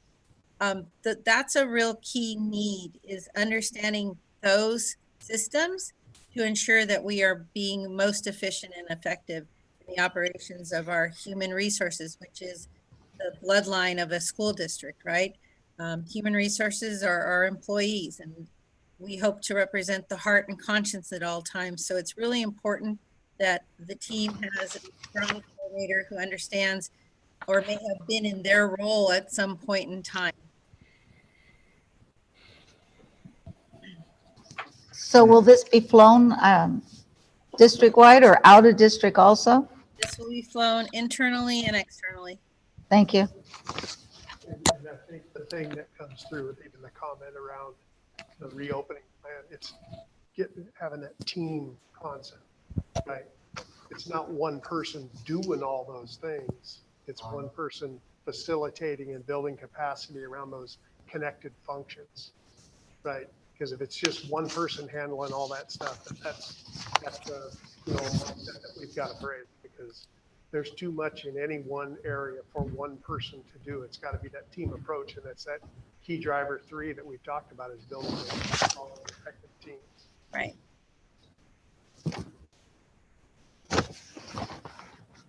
Well, if he's running out, I must be running out too. I don't even know. Oh, no. Oh, it'll tell me? Okay. Are there any further questions that I can answer? No, I think that.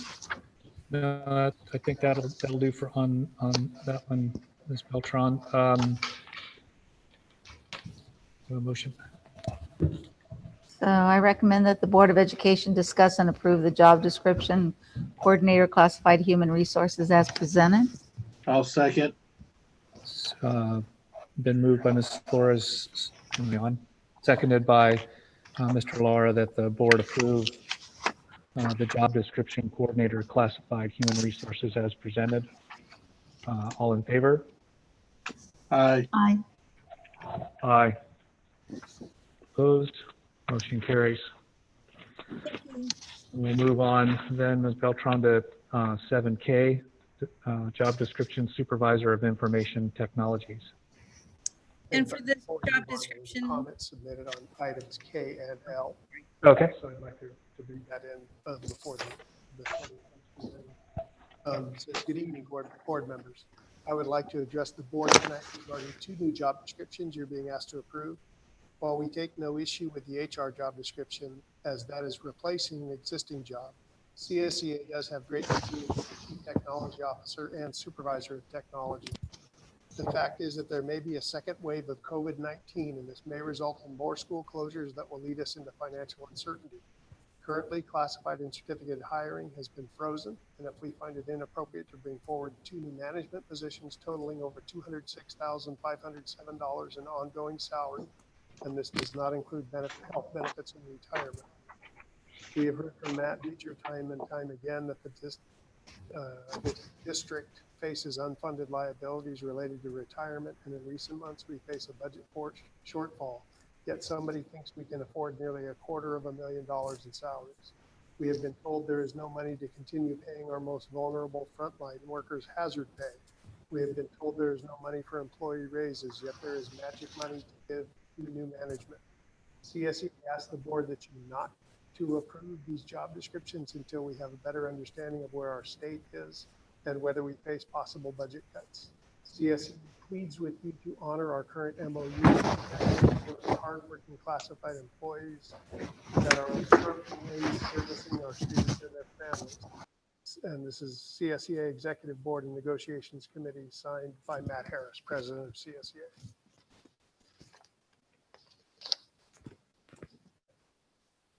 One question that I have before we leave it.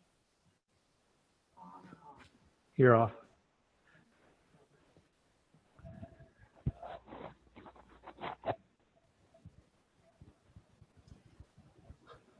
Is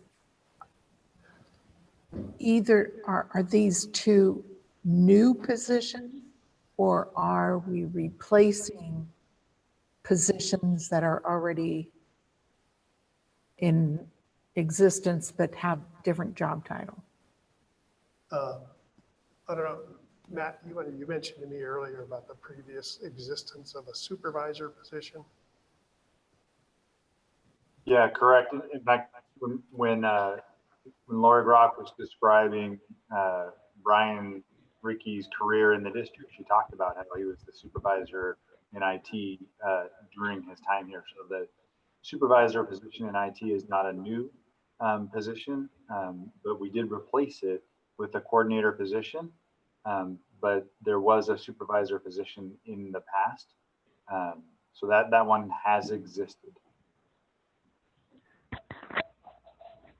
So does that mean we're adding 1 position maybe?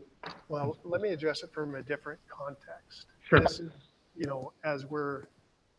is, we've been having this conversation for a couple of years about utilizing information to drive our systems. And we haven't been real proficient at that. So it's really more a reorganization of what we currently call information technology into more of an information systems approach. And so that CTO designation is really linked outside of the purview of technology itself for the sake of technology, but really to support and link and interface all those systems. So it's more planning and development ahead. I think our whole IT team had a pretty phenomenal response over a weekend from being in school March 13th to, doing distance learning the next week. And so it's really taking that concept and expanding on that as we move forward, regardless of what we're looking at in terms of a setting. How do we have information drive systems and build some dimensionality in that system, rather than add another widget as we get bigger, because we've got a much larger response.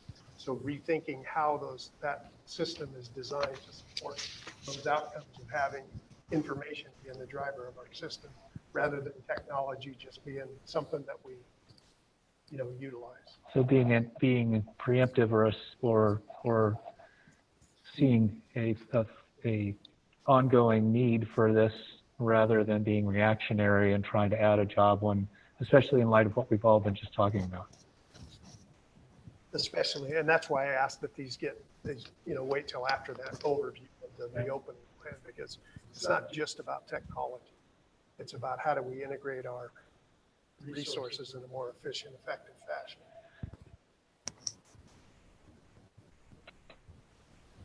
Thank you, sir.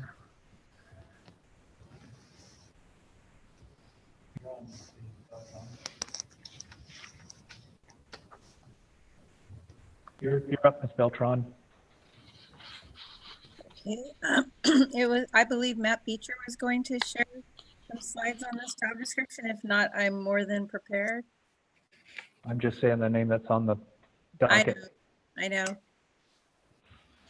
I'm fine to do that. Yeah. We have been talking about this for quite a while. Luke and I had early conversations about how to better leverage technology in the district. As far as maybe 2 years ago, we began having that conversation. You want to give me a minute to find my slides?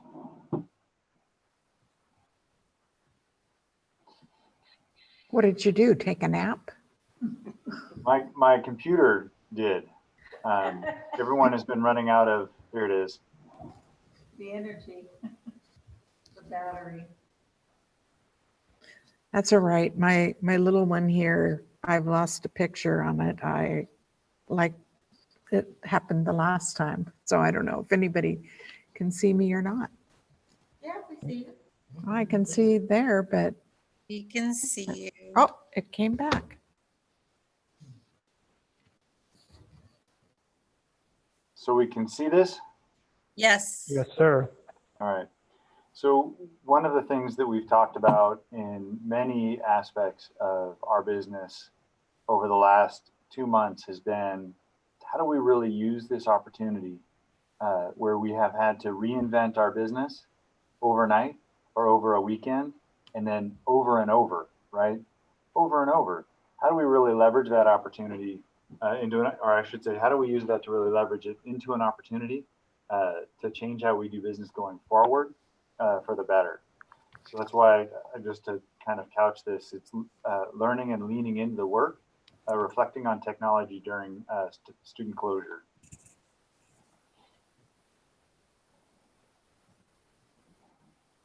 So we essentially went through an overnight transformation where the learning environment became a digital one. We went from 1,000 to 15,000 deployed student devices in just a few days.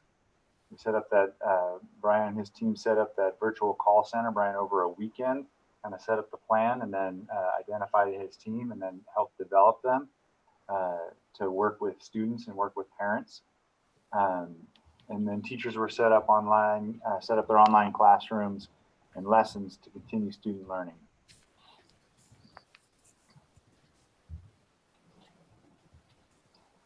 So distance learning will be a big part. You heard an introduction to that of how SMBSD students learn in 2020-21. Using technology to provide instruction must be done more deliberately. Pedagogy should drive technology and not the other way around. A lot of time, folks will grab that fancy piece of technology and go, wow, what do I do with this, right? And then try and incorporate that into what they're doing, as opposed to deciding what they need to do, what needs to be delivered, and then accessing the technology that can make that most effective. Even after this health crisis passes, the implications of technology on learning will continue to be expanded and explored.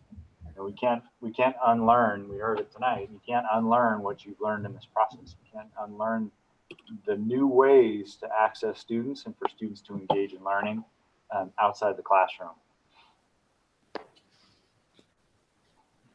So what we've kind of come up with, again, starting with the conversations I've had with Luke over time and then bringing Brian into the fold to really try and put some meat to it, is to kind of break IT into a couple of major functions, so that the IT supervisor is a position that will provide additional focus, so that they serve directly under the supervision of the CTO. They provide support and direction to all 3 IT teams, so the end user team, the system admin team, and the data team. They assist with the purchasing and the maintenance of all the infrastructure and equipment, and they support the purchasing, maintenance, and distribution of student devices, and developing and maintaining the policies and procedures for end user support. So it's kind of a infrastructure and content heavy position to really work on intensely in the nuts and bolts of the working technology. And then the CTO is a position that provides greater vision, serves directly under the superintendent, the supervision of the superintendent, serves as a cabinet member, equally focused on opportunities to improve the business and educational needs of the district. I'm sorry, I want to make sure and re-say that with the emphasis that I meant to. It equally focuses on the opportunities to improve both the business and the educational needs of the district. And that's a big focus of bringing this position forward and having them report to the superintendent in many districts, bigger districts than ours, smaller districts than ours. The lead position in IT is beholden to a department. They're supervised by instructional services, so their work is focused in classrooms, or they're supervised by business, and their focus is on making sure the network stays up and that people get paid on time. And so to try and break from that magnetism where the position has a single focus or kind of that ownership, we want to give that position the independence it needs to really work effectively for both. But directing the operational process of student data collection in order to facilitate data-driven decisions that will guide instruction and improve student achievement, work closely with department managers to maximize productivity, data collection, and communication with stakeholders, and then enable the district to offer technology-based and online learning opportunities for students.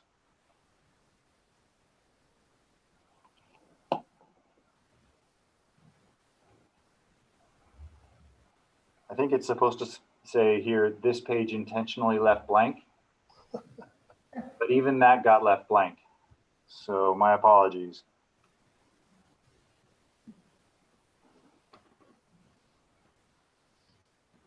So it looks to me like this is the end of my presentation. I just wanted to kind of break that down for you to kind of share how this position is intended to really differentiate how technology acts, how technology supports the work we do, while still respecting the importance of our infrastructure and just the nuts and bolts that occur down in IT, keep that operation flowing smoothly.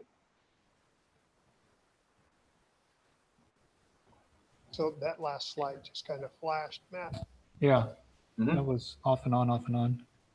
And Matt, you described both the supervisor and CTO, both of the roles,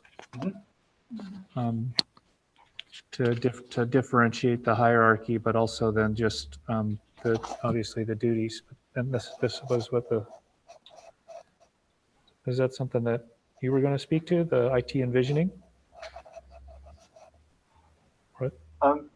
Yeah, so this is basically a summary where as we're looking to reimagine IT, these are the components that we see. So the directly supporting teaching and learning, the conversation that I started with pedagogy, so the tier 1 initiatives, software curation, distance learning, making sure that there's the opportunity to develop all the IT teams, capacity building, end user, system admin, and data team. So these are parts of the conversation that are earlier in the slide. This kind of just puts it early in the presentation. This kind of just summarizes it in one sheet and one side. And then supporting department strategies for growth under systemness. So productivity, data communications, and then training. Again, a collaborative effort to develop the team and develop our capacity within our district, online classified training, and then certificated training as well. Do you, if you invent a word like systemness, do you have to trademark that? Not today. Okay, good. Some point in the future. So I just unprecedented. Can I get a patent on unprecedented? No. No. Yeah. Yeah, you get lots of royalties on that, wouldn't you? Right, that'd be right up there. We're in changing times. $300 just from tonight. Yeah. So not to go back to the same thing I've been talking about earlier, but I will. On number 4, training collaborative effort. it's going, a lot of that's going one direction. And I know from teachers, that's greatly appreciated support and training. But also then, is it going to go the other direction for either of these? Probably more likely the supervisor for getting input from teachers into what systems are, or maybe even going to the top from the tier 1 team, So getting input. something really exciting with our classified staff around training is the opportunity for choice.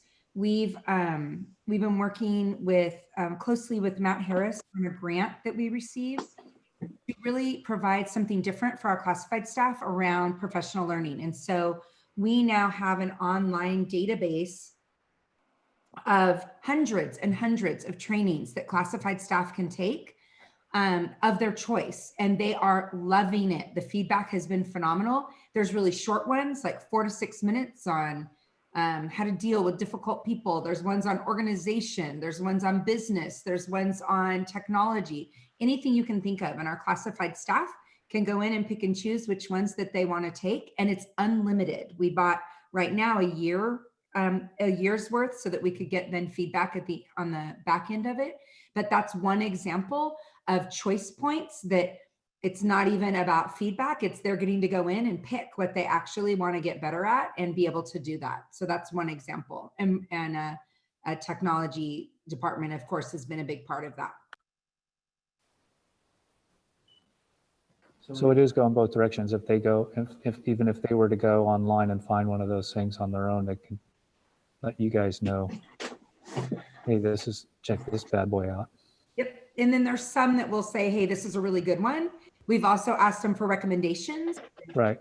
There's one that's really good for your job position. Let us know. So then we can send that out to others and say, hey, this is a good one.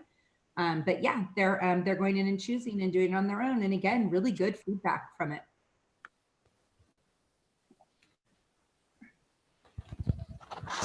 Any other discussion or questions in regard to the positions? Well, I guess my question goes back to kind of where I started. So right now we have a coordinator in technology. Does that position remain in place? And then the supervisor of infotech and the Chief Technology Officer, it says the Chief Technology Officer will become part of cabinet, so I would assume that would be at a higher level than a coordinator. Cabinet isn't necessarily. Part of cabinet is directly reports to cabinet. Right. Because of all those elements that so right. often. Okay. We wind up with, and it's true in any district, if you don't have a structure in place, IT winds up on the back end of so many decisions. Right. Right. And so that becomes the solution versus, framing the problem. So the fact of being a member of cabinet is the way that's written is more is not 100% accurate. It's in those conversations so that IT function is being incorporated in on the front end of those decisions. This because there's, I don't know, I'm just a firm believer that computers are probably here to stay. Right? Right? Yeah. My question still is, are these two new positions in addition to the technology coordinator? Not, that's likely.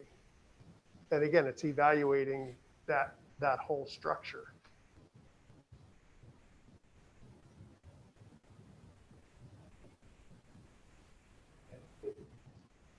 And if we are approving the job description, that doesn't necessarily mean that job is going to be filled?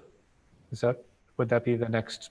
Well, I think you heard Mr. Harris's comments, right? And that's that's why, Right. we should- We're creating the positions. It doesn't necessarily mean we're going to. I mean, I think it goes in line with the comments about need more information about Right. the reopening plan. Right. This is Right. the start, but it's not the end. Yeah, no, just Right? totally, And yeah. it just, this concept, because, I mean, like I said, we had this conversation a couple of years ago around, we've got to reposition how we're deploying information, right? And that's not a one-person thing. That's a system that's, I use that term pretty frequently. So Just it is a role, cha-ching, Matt. There's got to be a system approach to that. And now we're at a point where with everything that's coming on us, that, I can't see a reason to in terms of we're going to do that organization. You're right. And I understand your concern, and then I think because I think Matt spoke to it, right? Is the visual is here we're approaching a lot of very difficult budgetary constraints and choices, and adding 2 managerial jobs doesn't have a great maybe visual at the outset or from the outside. But if I think one, we need to establish them so that we have that capacity, and then and then two, if we're forward looking, we're trying to do what's going to be best to support all the teachers and staff in what's going to be demanded of them in the oncoming. I do not disagree with that at all. Yeah, no, but I appreciate it. I think technology is right up there in terms, right now, it's an absolute necessity to support curriculum. I mean, not even thinking about any of the other kind of data collection and stuff that we need to be doing. But the access and reliability and training to be able to effectively utilize just the instructional components of what is available through our various curriculums is essential. Completely, and even to add to that, am I on? Yep. Is what Ms. Beltran and Matt discussed in classified support too, and business support with the ongoing, all the ongoing analytics, all the purchase. I mean, all of that stuff is going to require greater and greater probably capacity to be supported by information technology. So I appreciate the visual, but I think we have to be kind of forward looking and see the future. And So- nothing's gonna change the way that things are looking. So we're gonna need the technology because we don't know if it's gonna be at stay home learning or not. Still going to be computers. Yeah. So we're gonna have to be on top of this anyways. We can approve positions, and when it comes down to the budget, I know Look at Matt the needs. well enough to know that he's not going to put us in a position of, hiring somebody that we can't afford, or, that we can't maintain. Right. So, Because Matt has described both K and L, can we just do successive votes on those guys? You guys, do you feel comfortable doing that Be fine. at this late hour and For the knowing we're going back into recommendation? closed? So let's go with 7K. and see if we've got a, I make a recommendation that the Board of Education discuss and approve the job description Supervisor of Information Technologies as presented. yeah, okay, so Ms. Flores has moved and Mrs. Cordero has seconded that the Board of Education has discussed and now approves the job description Supervisor of Information Technologies as presented. All in favor? Aye. Aye. Opposed? The ayes have it. Moving on to 7L, discuss and approve job description Chief Technology Officer of Information Systems. A second? Okay. So moved and seconded by Mrs. Flores that the Board of Education has discussed and approved the job description Chief Technology Officer of Information Systems as presented. All in favor? Aye. Opposed? And that motion passes as well. I think it's unfortunate that we seem to get to this point a lot lately where it's very late, board reports, and they're very oftentimes probably good stuff to share. I think that sometimes that's why the high school board does theirs first, among other things, for other reasons. Go ahead, Ms. Flores. No?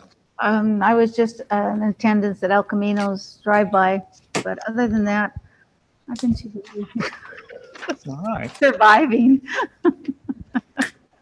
Yeah, I just have the best one. Can't hear. You're muted, Linda. He's muted. On to the next. Linda was at Bessler along with Mr. Lara, she said. And it was very nice and well organized. And knowing Mr. Palmerston and his staff, I have no doubt about that. So that's awesome. I probably would have said a whole bunch of stuff, but it's late. I would like to thank Ms. Molina for her thoughts in regard to our the inclusive nature of the district and appreciation of information and the importance it is, the importance of us delivering ethnic and gender information that is both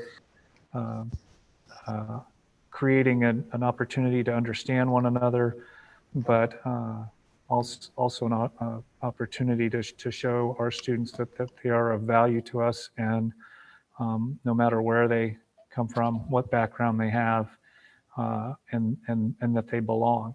And so, Caitlin, I appreciate your words. They were very well-spoken and needed in this time. I talked to Mr. Ontiveros about the ongoing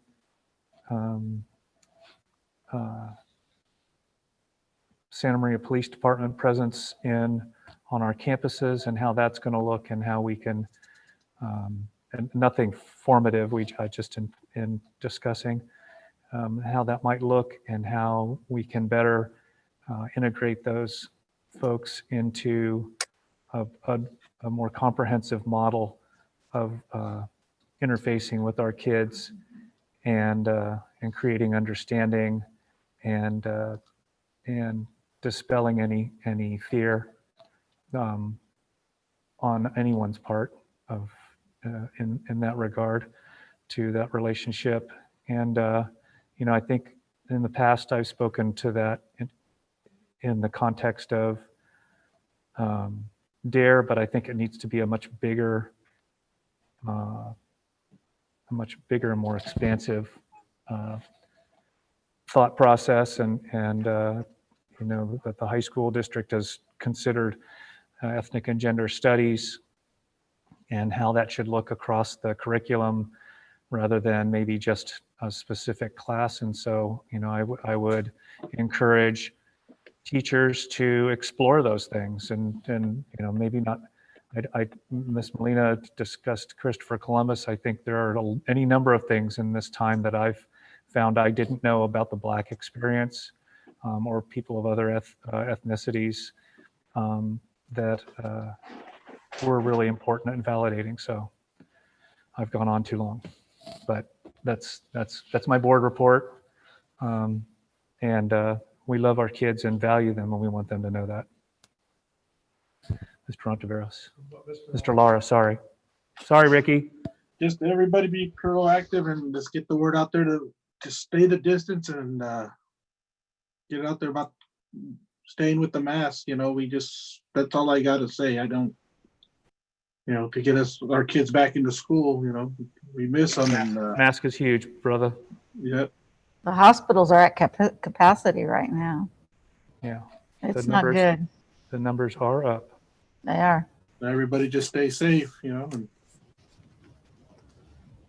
I'll just say, you're going to have to listen to me a little longer because we're going to go back to the closed session. But I do want to take this opportunity to wish Mark Muller Godspeed and a good golf round on Friday. He's enjoying his first official day of retirement on the golf course on Friday. Well deserved. Good for you. And that was way to go. Pretty cool. That parade was pretty cool. Congratulations. I'm glad you were surprised because I don't think there's too many things that surprise you. He's got someone everywhere, doesn't he? Yep. It's an official drive-by, though. Yeah, exactly. No, Yeah. thank you. Worthy. Oh. All right. So I'm going to ask you to stay in Zoom. Brian's going to kick everybody out except the board and myself. And I promise to make this brief. Gotta go pee first. So Okay, we can take a break.